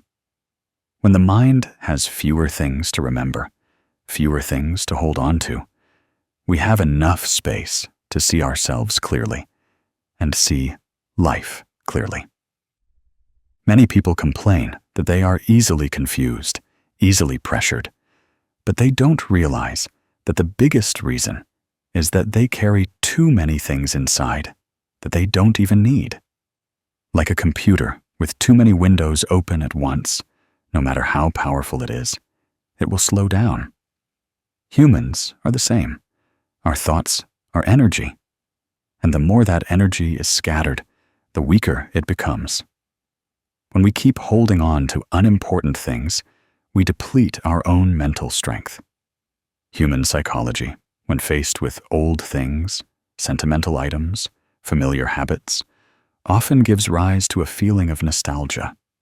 We think that letting go would be wasteful, regrettable, or that we would have nothing left to hold on to. But in reality, most of what we cling to is just a feeling, not a value. Some people keep items they haven't used in 10 years for fear of needing them someday. Just as we hold on to relationships where affection has dried up, memories that hurt, dreams that are no longer suitable, simply because we are afraid to face emptiness. But emptiness can sometimes be the beginning of peace. Empty to welcome new things, empty to have space to breathe, empty to lighten the mind. In many everyday stories, we clearly see that simplifying life is the way to a more peaceful mind. The story of Ms. Mai is a very relatable example. She was a kind, diligent, and frugal woman. But she had a very particular habit. She kept everything, even if it was old, broken, or no longer used. Her house was a treasure trove of objects, from outdated clothes to meaningless papers, to gifts people had given her years ago that she didn't know where to put. Every time she tidied her house, She would gather and neatly fold things, then store them in a corner, thinking she would take them out when needed. But in reality, she never needed them. Yet, her house grew increasingly cramped. Every corner of every room was stacked with boxes and bags, every drawer heavy with items. Every time she looked at that room, she would sigh, not understanding why she always felt so heavy. She didn't realize that those inanimate objects were occupying precious space in her life. One day, after a period of stress from work and relationships, she felt she needed to change something. That morning, sunlight streamed into her room, and she suddenly realized there was no longer any space for light to enter because everything was covered by objects. She decided to start decluttering. It was difficult at first because she regretted letting go of anything. But then she asked herself, if they were so valuable, why hadn't she touched them for years? She became bolder, discarding many old items, folding those still usable, and giving away 2 boxes of books that she believed would bring more value to someone else than gathering dust in her cupboard. When the room became spacious, she was surprised to feel a strange lightness in her heart. The air seemed clearer, her mood brighter. She clearly saw a truth. The very things she held on to were making her mind feel cluttered. The Buddha once taught that letting go is not losing, but opening up, opening space for the mind to receive new things, opening opportunities for life to become lighter. In the scriptures, it is said that the lighter one is, the higher one floats, like a leaf drifting peacefully on the water, while a stone sinks because it is heavy. The human mind is the same. The more it clings, the deeper it sinks into affliction. The more it lets go, the more it floats above the storms of life. A person who knows how to live simply is not doing so because they lack the means to live fully, but because they clearly know what is necessary. That is wisdom, not scarcity. When we look deeply into modern life, we see many things that cause people stress. People always want to buy more, keep more, accumulate more. The bigger the house, the more furniture they want. The wider the closet, the more clothes they want. The thicker the calendar, the more meetings they want.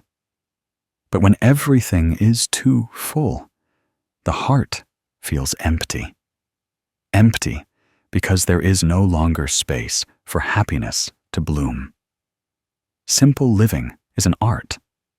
That art is not about abandoning everything, but about knowing what is truly important to you, knowing what you need to live, not to show off, knowing what true happiness is, not happiness constructed by comparison with others.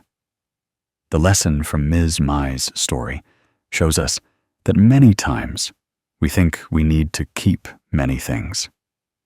But in reality, we are just holding on to old habits.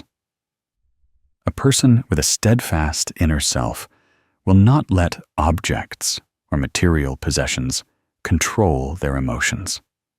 They know how to let go, how to declutter, how to simplify. They don't live to chase external things, but live to maintain inner peace. When we know how to shed unnecessary layers, we will rediscover the essence of ourselves.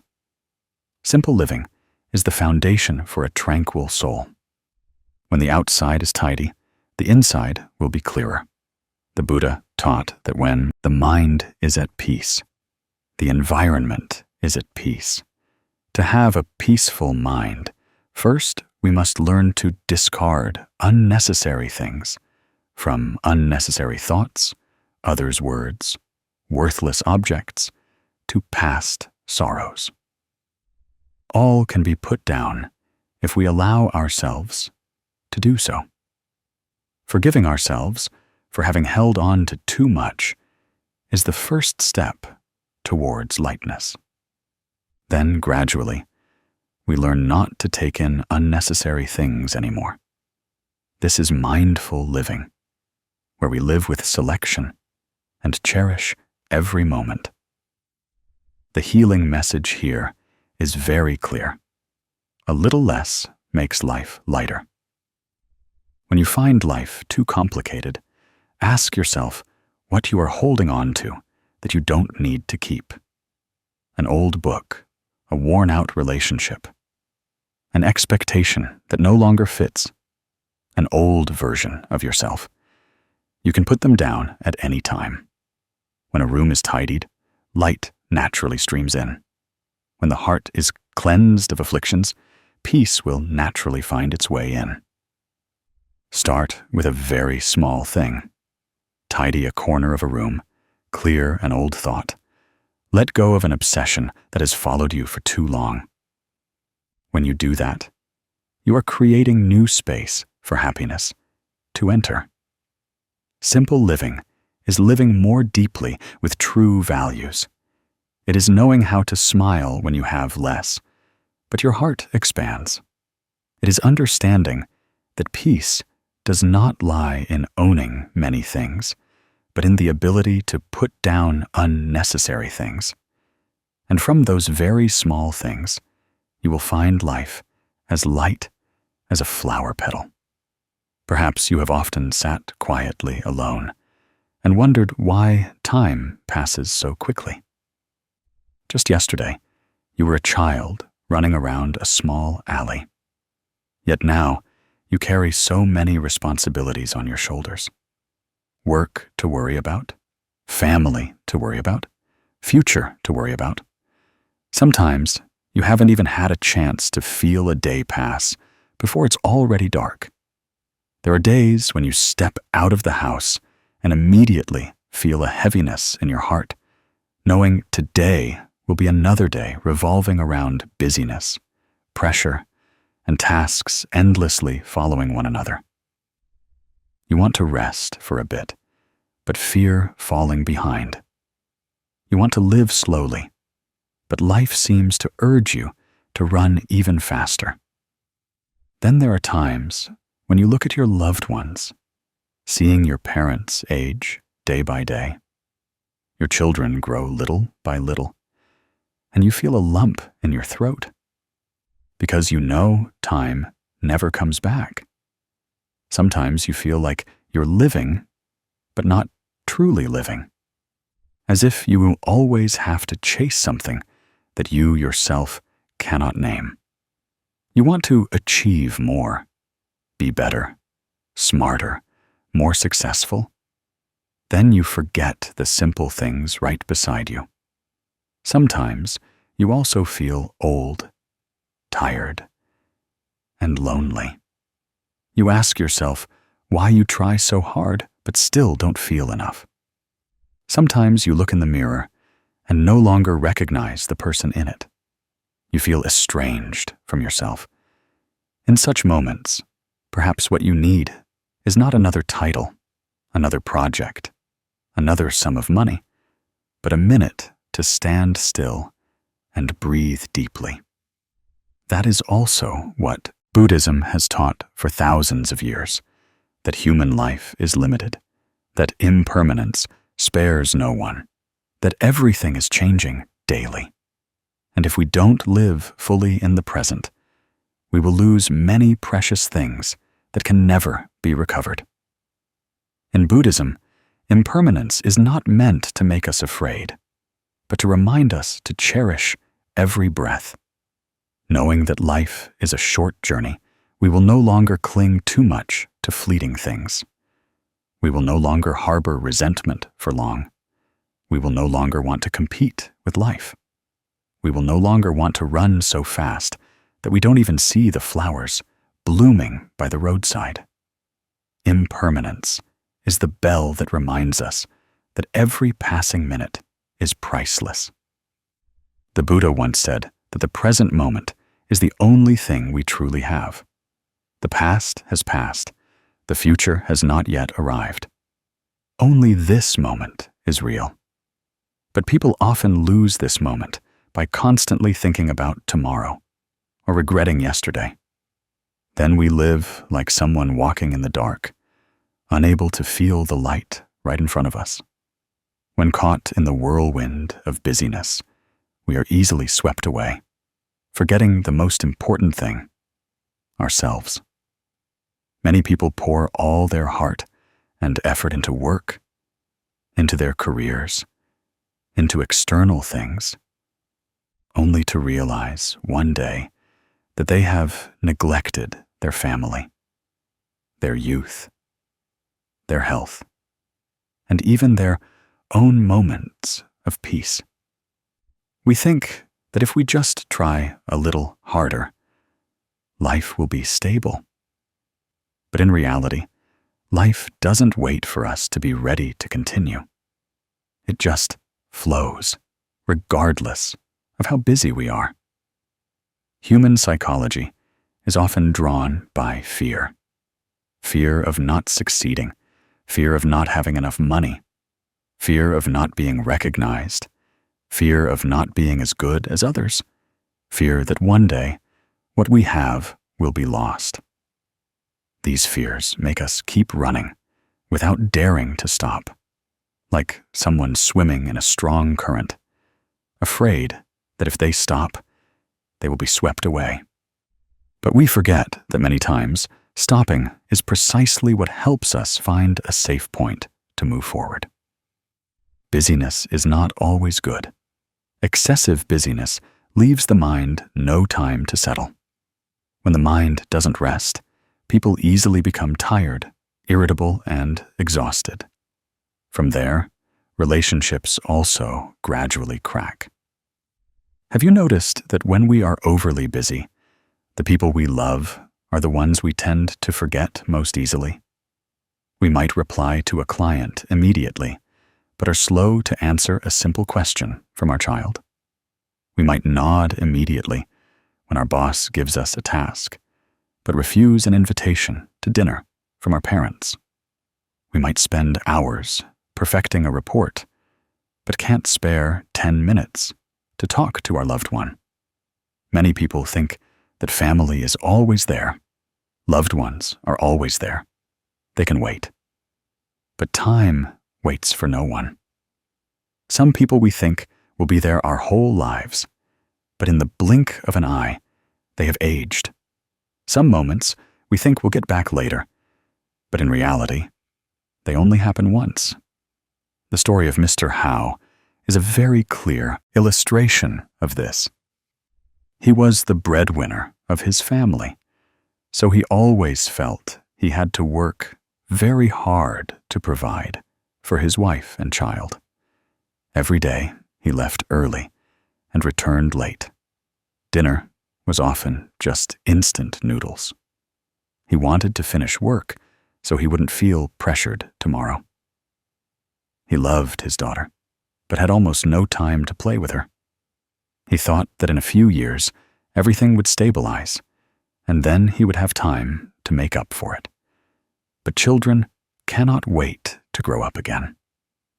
One day, when he had just returned home, his daughter ran to him, her eyes sparkling and her voice full of anticipation.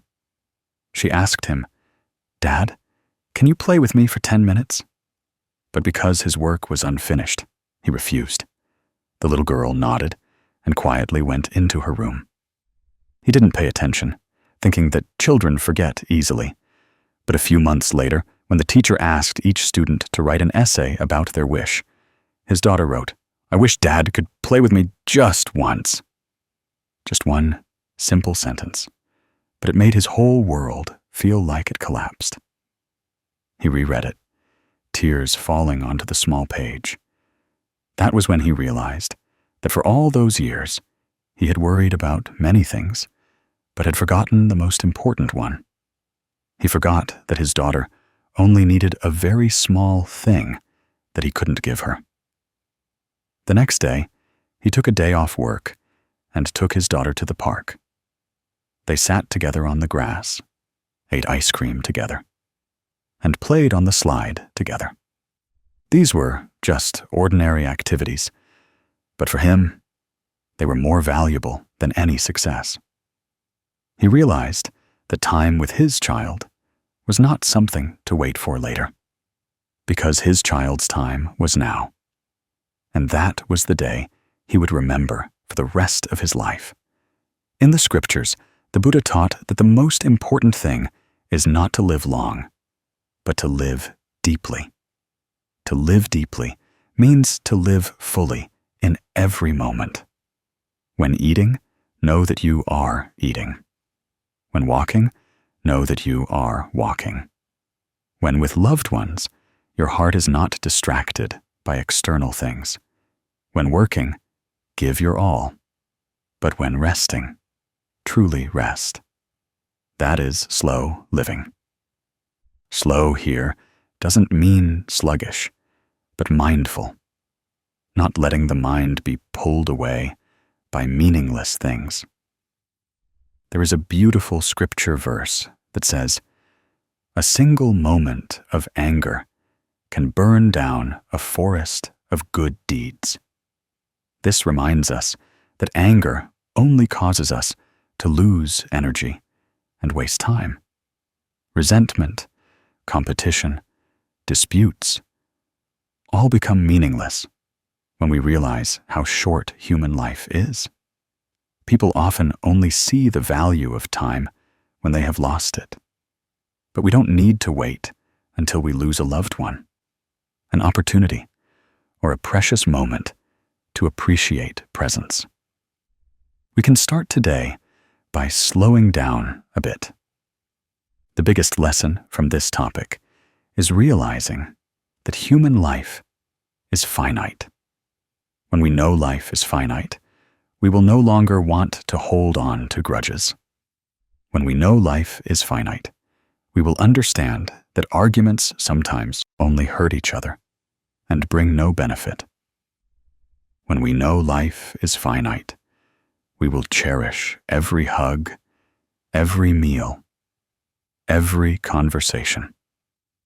And when we know life is finite, we will learn to return to ourselves. We will see that we deserve moments of peace. The healing message of this section is not to let go of everything, but to slow down. Live slowly to see who is truly sincere with you. Live slowly to see the small but warm things present around you. Live slowly to hear what your heart truly desires. You can start with a small habit, a slow dinner with family, a morning not rushing to open your phone, an afternoon walking for a few minutes without thinking about anything, an evening sitting next to your loved one and simply asking them if they are happy today. These small things will accumulate into great happiness. If you feel you have spent too much time chasing external things, forgive yourself. What matters is not how fast you have gone, but whether you stopped at the right time to look back at yourself. Every moment lived is a gift. So live in a way that your heart is light, your mind is at peace, and your heart is always warm. Spend more time with loved ones, with those you cherish. And don't forget to spend time on yourself, because you also deserve love and care. Slowing down a bit doesn't make us fall behind. On the contrary, it helps us stay clear-headed enough to go in the right direction. It helps us cultivate inner strength so that when we move forward, we do so with steadfastness, not in weariness. When we learn to cherish this finite life, we will naturally let go of some afflictions and live more peacefully from the smallest things. Perhaps you've had moments of sitting silently in a tired afternoon, wondering why you tried so hard yet still felt inferior to others. Or perhaps, at family gatherings, you just smiled quietly as people talked about the achievements of other people's children, while you didn't know what to boast about. Many people live very well, very kindly, responsibly, but every time they look at neighbors or peers, their hearts sink. The disparity in income, status, appearance, and abilities sometimes makes you feel smaller than you actually are. And that very feeling turns life into a race you didn't want to enter, but are forced to run. There are evenings when you lie down and feel your mind heavier than your body. Instead of resting, your mind is filled with questions. Why am I not as good as others? Why can't I achieve what others have? Then you blame yourself, blame circumstances, blame fate for not favoring you like others. That is the silent pain that many people carry every day. In the teachings of the Buddha, this suffering has a very familiar name: greed, hatred, and delusion, nourished by a discriminating mind and a comparing mind. Those who don't look back at themselves are easily swayed by societal standards. People often think suffering comes from lack, but many times suffering begins precisely from a bit-by-bit comparison between oneself and others. In the scriptures, the Buddha taught that the root of suffering lies in clinging and craving. We want to be as good as this person, as skilled as that person, as rich as another. When we don't achieve it, we sink into self-pity. When we do achieve it, we fear losing it. The comparing mind always makes people feel lacking, always sees life as incomplete. This leads to envy, dissatisfaction, and inner torment. Buddhist teachings call these the suffering of suffering, the suffering of change, and the suffering of conditioned existence. It is the incessant operation of the comparing mind that makes you lose your inherent peace. Before you even have a chance to love yourself, you hurriedly discard yourself, thinking others are more valuable. This is a recurring cycle that has no end, and if you don't stop, you will keep going without reaching a destination. If we look deeply into human psychology, we will see a silent but very clear truth. People tend to want recognition. From childhood, we are accustomed to being praised when we do well and compared when we are not good enough. These things sink into our subconscious over the years. We grow up with the feeling that our worth depends on the eyes of others. We forget that everyone has a different starting point, different opportunities, different karmic connections. We see others succeed and withdraw into ourselves. We see others living peacefully and imagine they are happier than us, but we don't know that they also face worries that we don't see. Nevertheless, the comparing mind still makes us believe our lives are small. The more we compare, the more we forget our own unique journey. Comparison is like a distorted mirror that prevents us from recognizing our own worth. And when we no longer value ourselves in our own eyes, we begin to chase after external things in the hope of filling the void in our hearts. That is why people get more tired the more they run, more hurt the more they push themselves, and more breathless the more they try.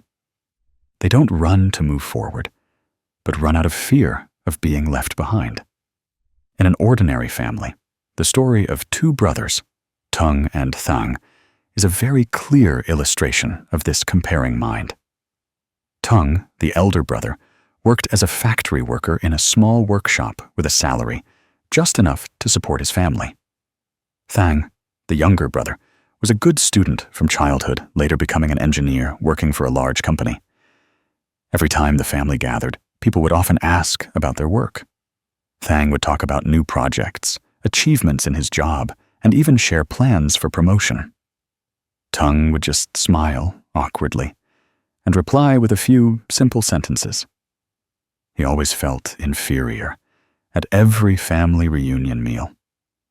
Although no one said anything harsh, he still felt himself inferior and would lower his head every time he heard others talk about his brother's career.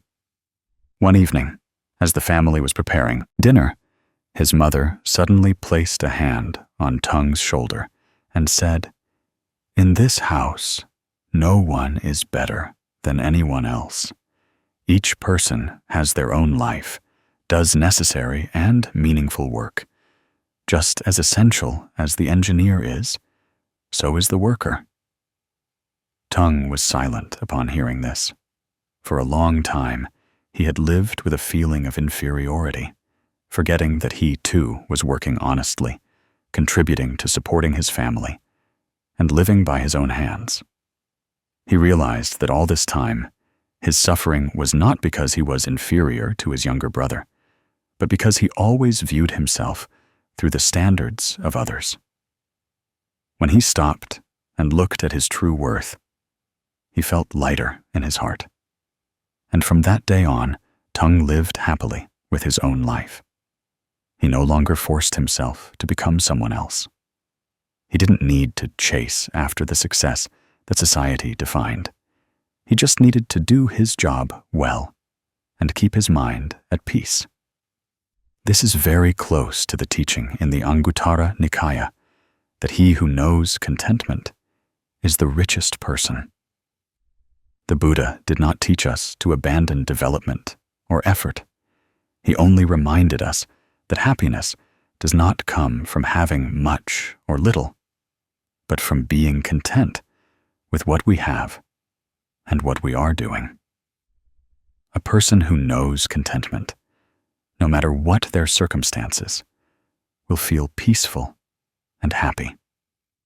A person who does not know contentment, no matter how much they have, will still feel lacking. The Buddha also said that comparison is the root of ego clinging, and ego clinging is the root of suffering. When we detach ourselves from the cycle of comparison, we truly see the impermanent nature of life. Each person has a different karmic connection, a different path. Comparing two lives will never create fairness, because no one is the same. Like two seeds sown in different types of soil, each plant will grow in its own way, bloom at its own time. You cannot force a mango tree to bear fruit at the same time as a jackfruit tree. You cannot force someone with a high academic calling to be like someone with a calling for manual labor. Happiness is when we accept that diversity. From Tung's story and the Buddha's teachings, we see that the most important lesson is mindfulness of the comparing mind. A person who knows contentment is not someone who doesn't want to improve, but someone who doesn't let material possessions and fame control their mind. A person who knows contentment can live on a moderate income, but still feel their life is complete. A person who knows contentment may not be at the top, but still feels valuable. A person who knows contentment does not look at others' lives to evaluate themselves, but looks at their own journey to walk more steadily. When we let go of the comparing mind, we feel lighter. When we stop chasing life, we gain true freedom. Our mind is inherently like a tranquil lake. Only when the wind of comparison blows does the lake ripple, failing to reflect the true beauty of the sky. And when we clearly understand the root of suffering, have seen through the futility of comparison, we can embark on a healing journey.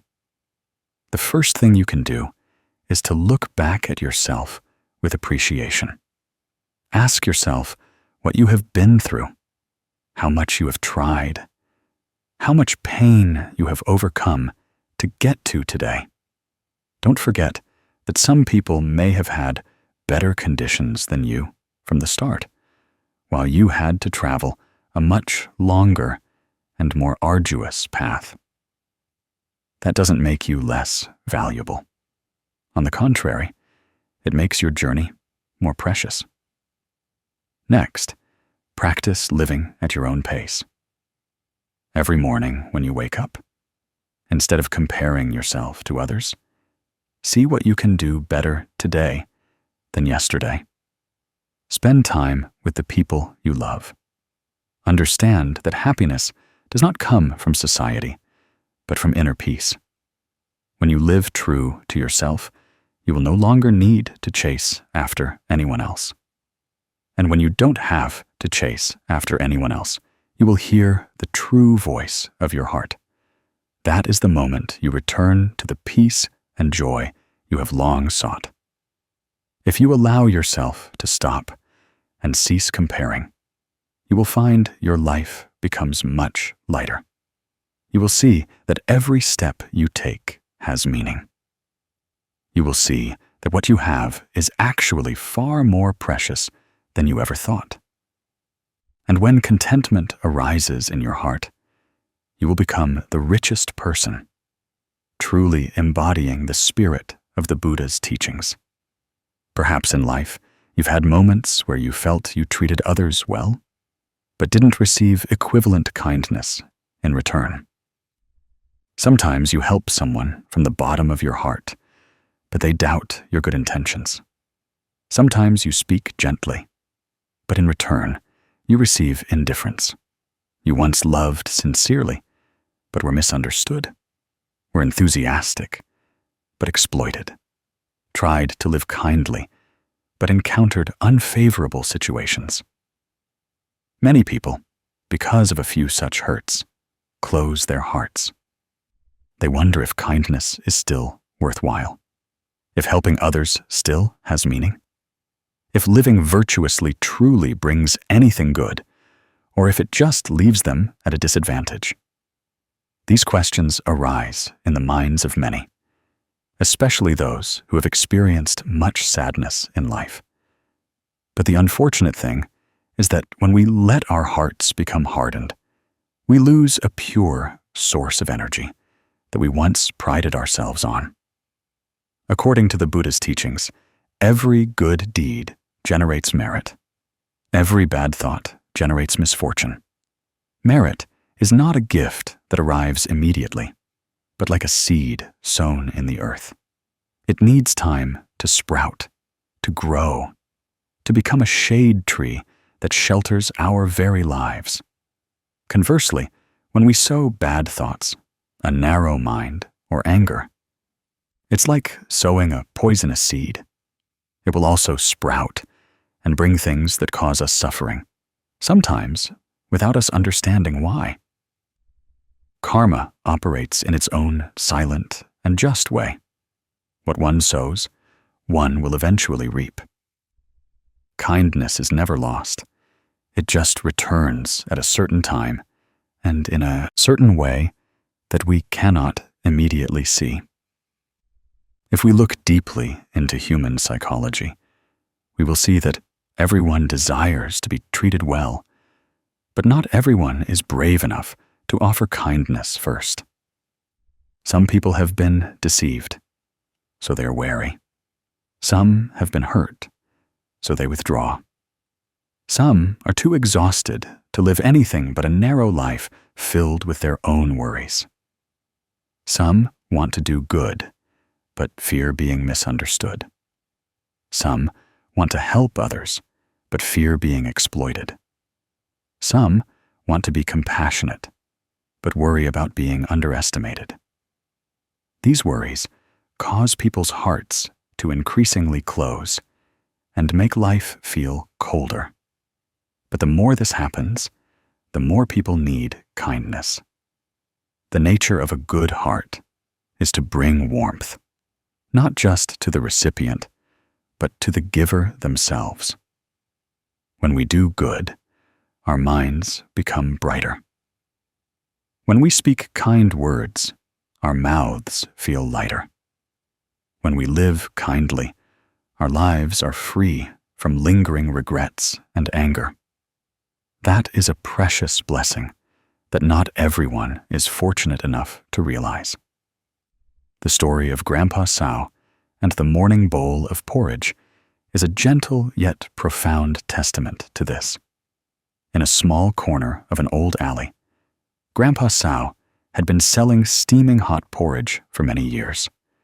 His stall wasn't large, just a few plastic chairs and a small table, but it was always full of warmth because of how he treated his customers.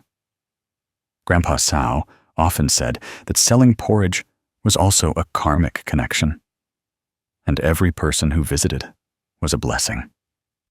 One rainy morning, cold winds blew through the houses, and he saw a motorbike taxi driver huddled under the eaves.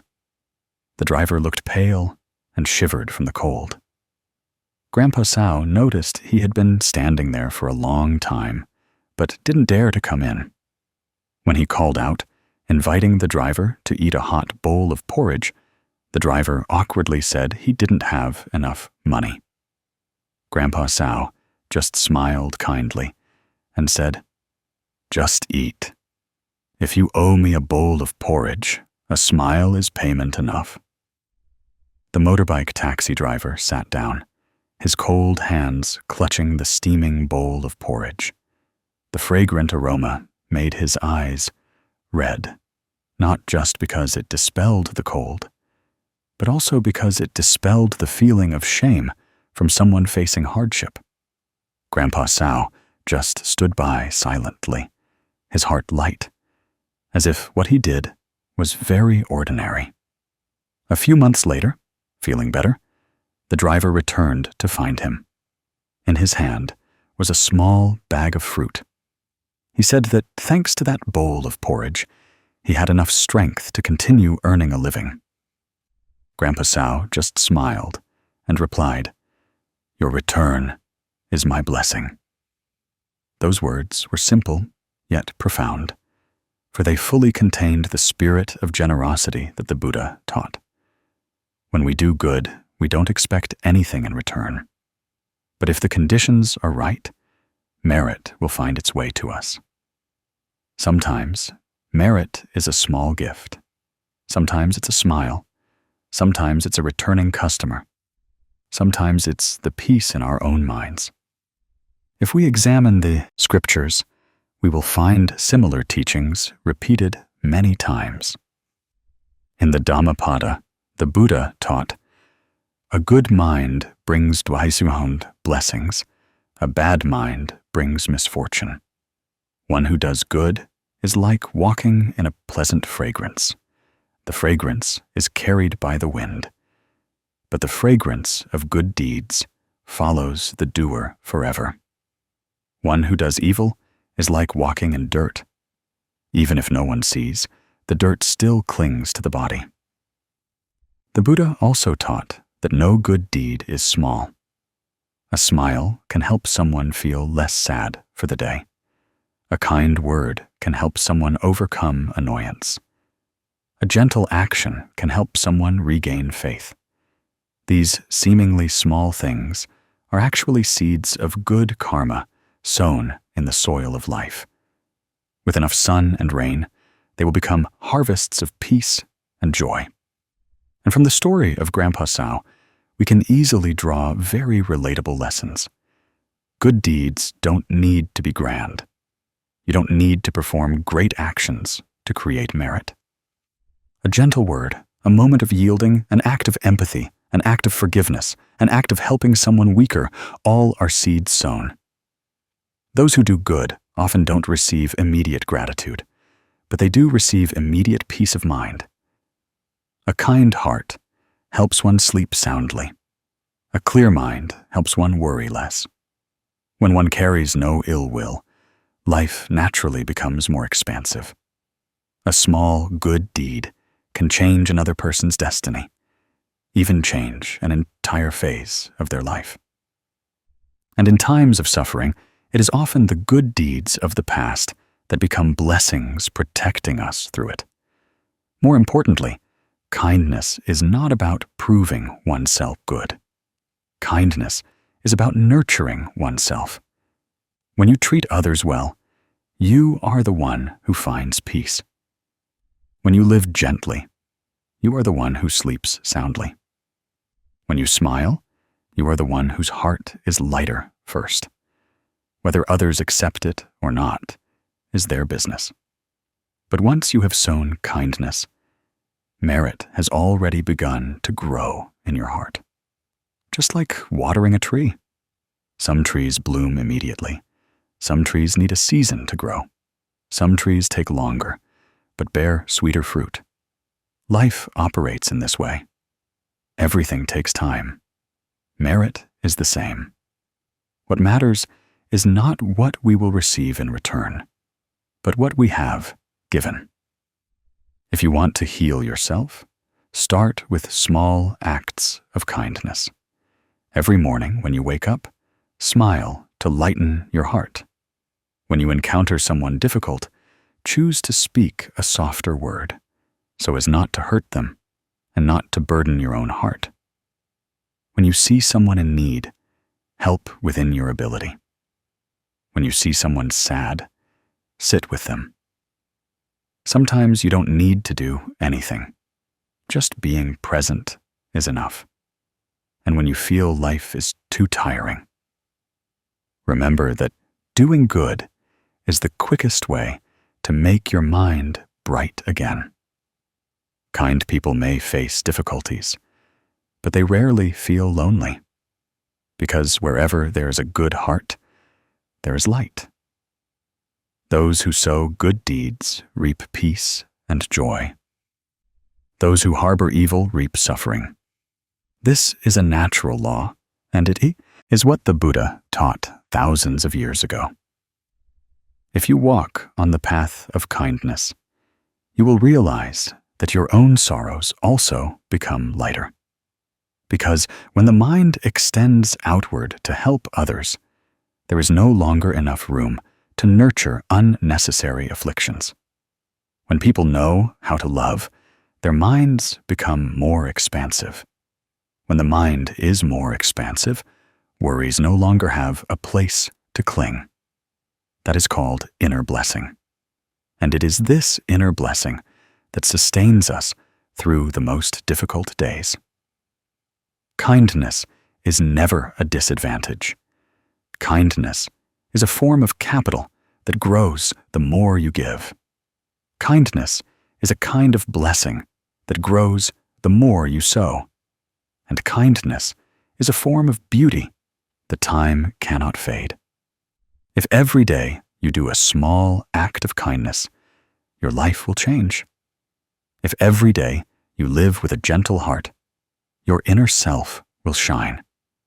And when your inner self shines, life will naturally be more peaceful. Dear friend, perhaps in your heart you are still carrying the colors of hurt, fragments of memories not yet fully healed, sorrows stemming from loss, betrayal, or disappointment that life has placed in your hands. Many times you wonder why you lived so kindly, yet in the end you were treated poorly. Why you tried your best, yet everything didn't go as desired. Why after so many years of pouring your heart and effort into things, you still have to sit here with unnameable voids. Sometimes you blame yourself for being too weak. Sometimes you resent others for making you suffer. Sometimes you resent life itself for its harshness. And then, in your most tired moments, you want to give up, but lack the courage. You want to stand up, but your feet feel like stone.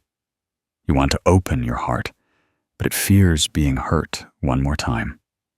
It seems that growing up makes people no longer cry as easily as before, but the pain is more subtle, deeper, and harder to shake off.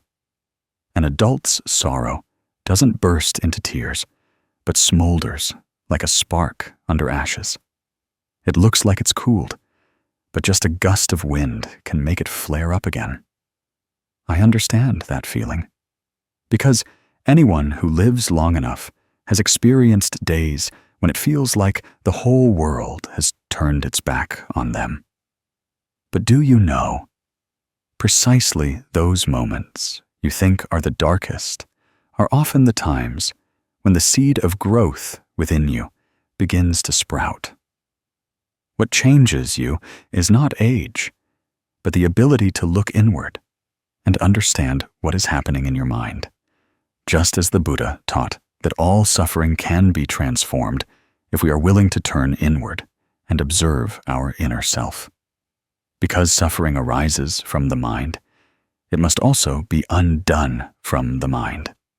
We tend to think we suffer because of others, but in reality, most pain arises from our own clinging to expectations.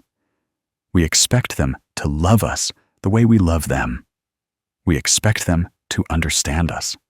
We expect them to appreciate us for all that we have poured out. When those expectations are not met, we feel disappointed, blame life. But the Buddha taught that the root cause of suffering is clinging to what does not belong to us.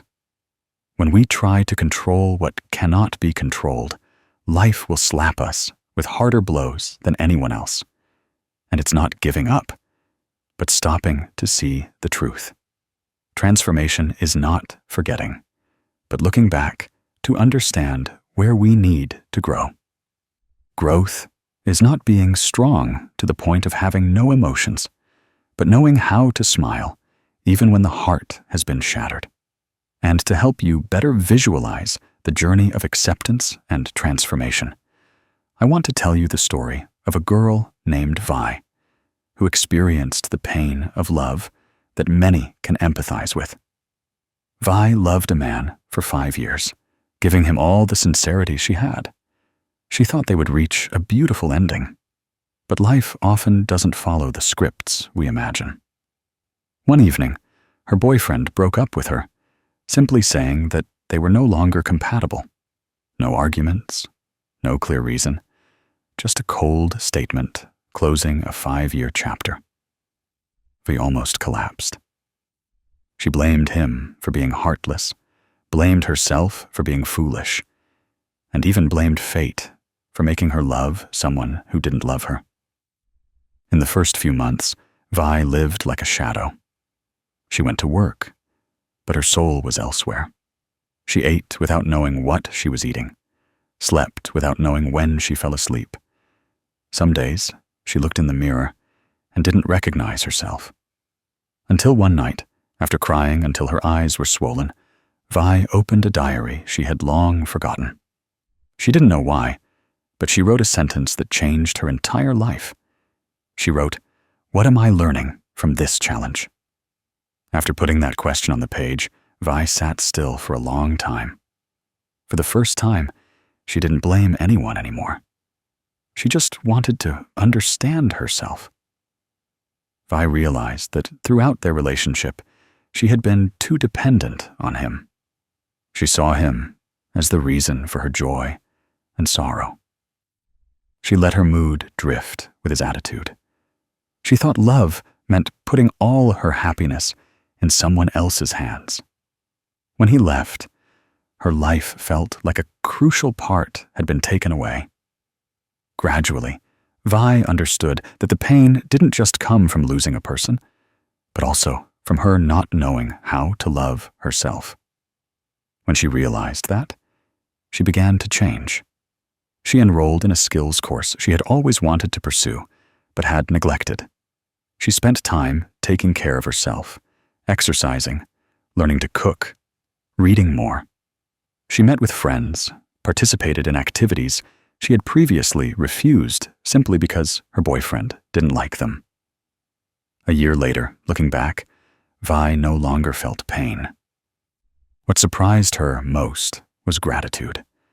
She was grateful for that difficult experience, because it forced her to stand up and grow. She was grateful for his departure. Because of it, she learned the most important lesson in life. Not everyone who hurts us is bad. Sometimes they come only to help us become stronger versions of ourselves. Vai's story is a beautiful testament to the Buddha's teaching that suffering is a gateway to understanding. One who learns from suffering will grow in wisdom. When we are willing to look at our wounds, we will see that beneath the pain, necessary lessons are always hidden. No one grows from prolonged, peaceful days. People grow from challenges that force them to change their minds. In the Dhammapada, there is a verse that says, "Though one may conquer 1,000 times 1,000 people in battle, yet he indeed is the greatest victor who conquers himself." The human mind is the most difficult battlefield because it is filled with desires, attachments, and imaginations.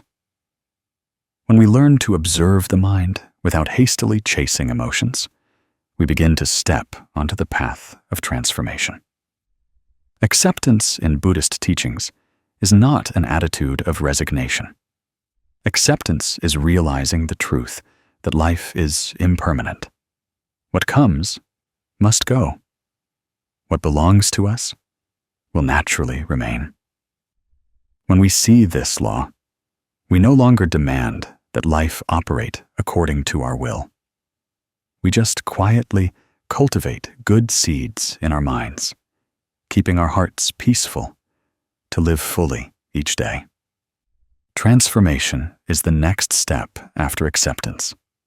It is the process of looking back at what is happening in the mind to understand what we truly need.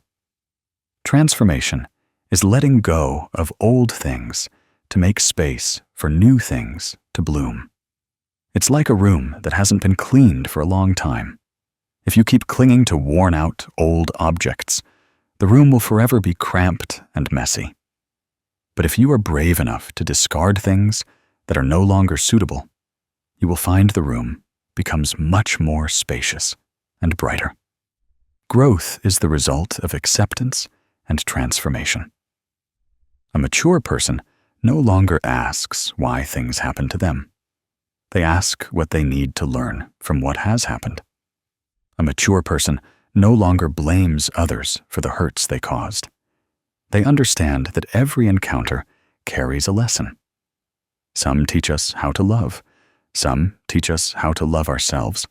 Some teach us how to let go. In fact, if we think deeper, we will see that every wound has its purpose. Wounds help us realize how strong our heart is. Wounds also help us know how we need to stand up. And most importantly, wounds teach us to love ourselves more. When the heart knows how to care for itself, it will no longer fear being hurt as before. When the heart is no longer afraid, it truly opens up. Dear friend, you have come a very long way. Perhaps that journey had more tears than smiles. But the important thing is that you are still here, still trying to heal yourself, still learning to let go, to live lighter. That is the manifestation of growth. Not everyone has the courage to sit with themselves, look at their wounds, and decide to move forward with a different mindset. Now, try to take a minute to ask yourself the same question. Vai asked, "What am I learning from this challenge?" Perhaps you don't see a clear answer right now, but just by asking, your mind has already begun to shift. When that question is posed, your mind will slowly find the answer. You might learn that you expected too much recognition from others. You might learn that you need more self-love. You might learn that not everyone who leaves causes you loss. Some people leave to return the peace that you should have had all along. Life never takes anything from anyone without meaning. Some things are lost to pave the way for something better. Some people leave so that you can find yourself again. Today, if your heart is still hurting, place your hand on your chest and breathe deeply. Tell yourself that everything will be transformed. Believe that you are on the path to becoming stronger. Believe that you deserve a more peaceful future than what you have experienced. You don't have to forget the past. You just need to learn to smile when you look back at it. That is the sign of maturity. When you smile at what once hurt you, you know you have overcome it. And when it's time for your mind to rest, don't keep blaming yourself. Don't keep resenting anyone. Let what has happened settle down like a lake's surface after the waves subside.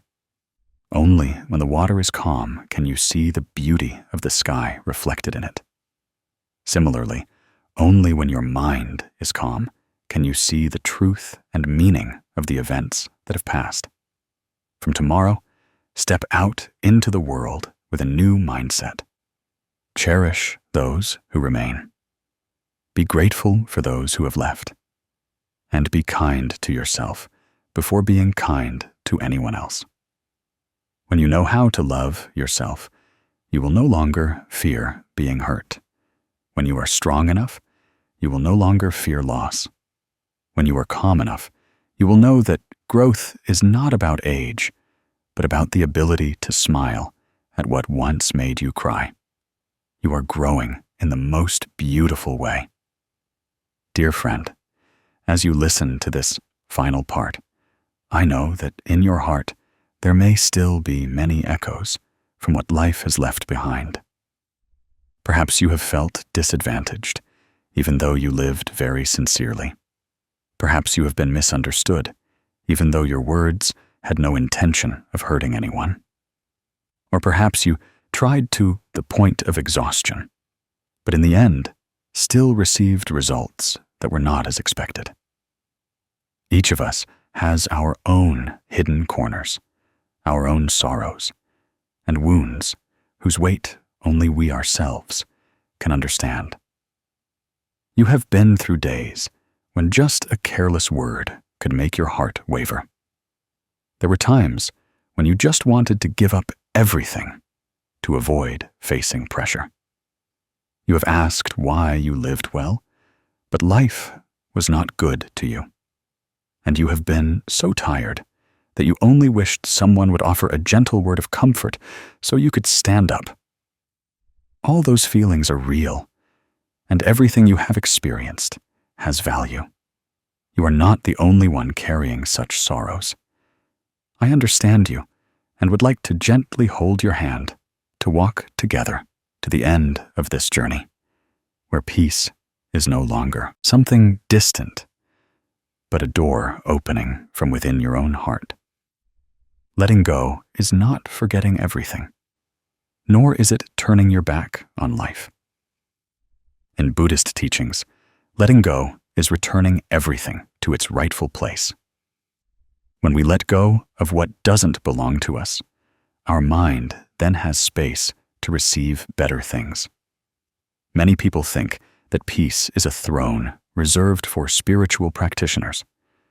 But the Buddha taught that peace lies right in every breath of one who knows how to return to themselves. Peace is not on a high mountain peak, but in every step as we slow down, not in a faraway place, but in the moment we understand that when the heart is light, life naturally becomes light. People often suffer because their minds run back and forth. When faced with difficulties, our minds become agitated, like a lake meeting the wind. When experiencing hurt, our minds close up like a bruised flower. When someone makes us sad, we carry that sadness with us for a long time.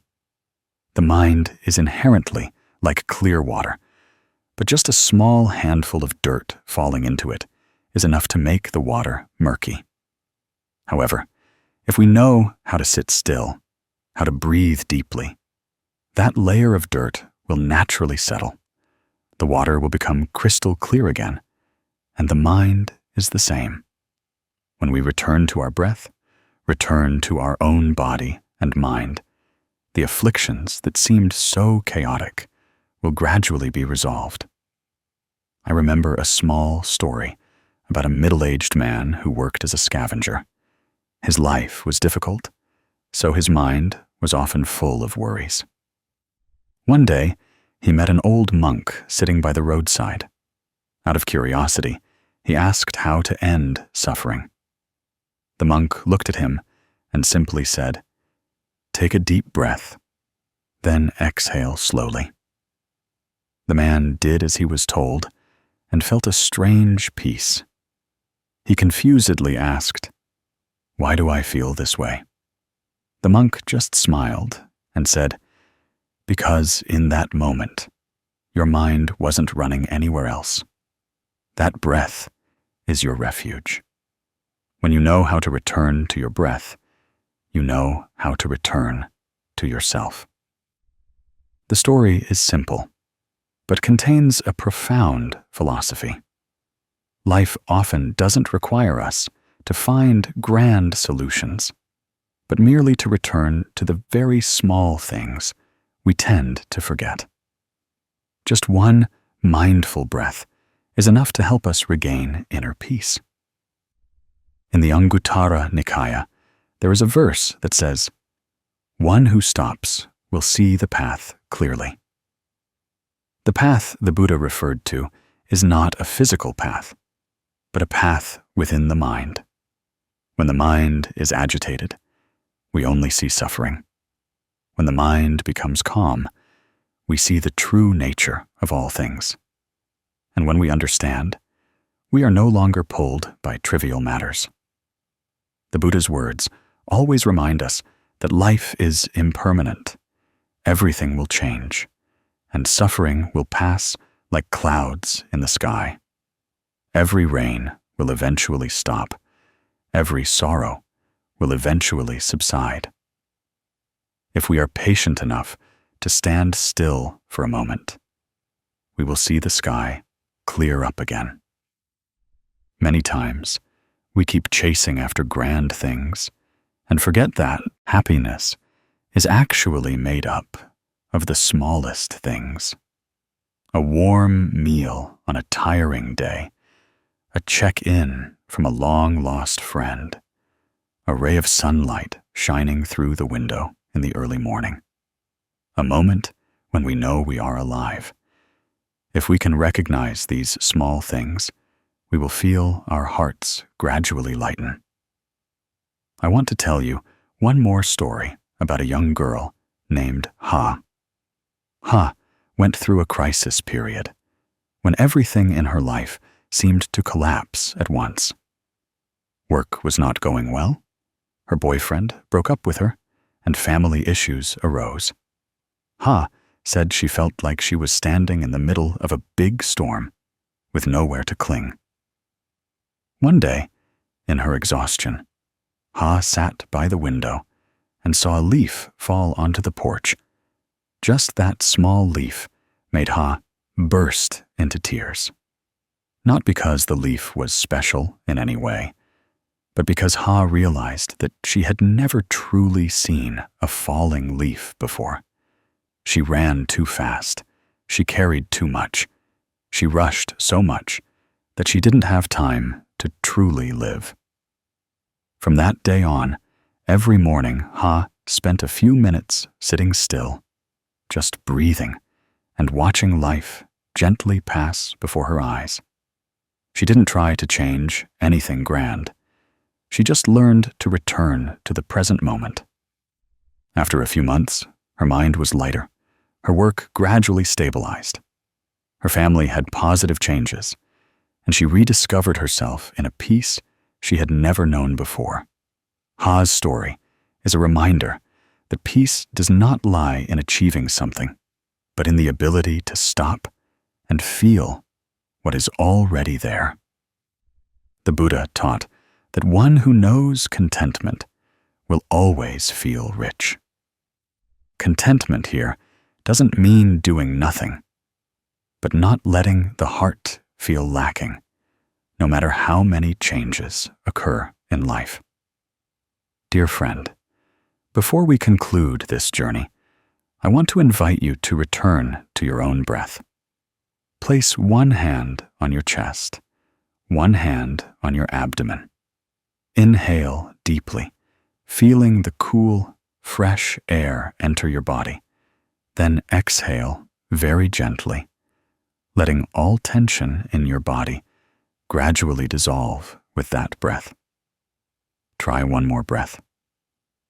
As you inhale, whisper to yourself, "I am returning." As you exhale, say, "I am letting go." The breath is the smallest thing, yet it has the power to keep your mind steady amidst the storms of life. A person who knows how to return to their breath will never lose themselves. At this point, I want to tell you that you have done very well. Whatever you have been through, however many times you have stumbled, the fact that you continue to listen to this journey shows that you have a heart strong enough to heal and bright enough to seek goodness. You don't need to become anyone else. You just need to become the most peaceful version of yourself. Slow down a bit. Observe more. Let your mind breathe. Let your heart have space for good things to enter. When you slow down, you will find life gentler. When you look deeply into the nature of all things, you will see that no pain lasts forever. When you know how to let go of heavy things, you will find freedom. And when your mind is light, you will see that life has never stopped being beautiful. Happiness is not something we chase, but something that sprouts when we know how to cherish the small things around us. A warm glass of water in the morning, a meal with loved ones, an evening where you can lie down without worrying too much, a moment when you feel peace in your heart. Before we conclude, I send you my most sincere wishes. May you always be at peace in every breath. May you keep your mind clear when making difficult choices. May your heart always be light, even when life is sometimes heavy. May every day of yours have one small thing enough to make you smile. The journey of letting go and healing will continue in your life. But I believe that now you know the way to return to the peace of your own mind, of your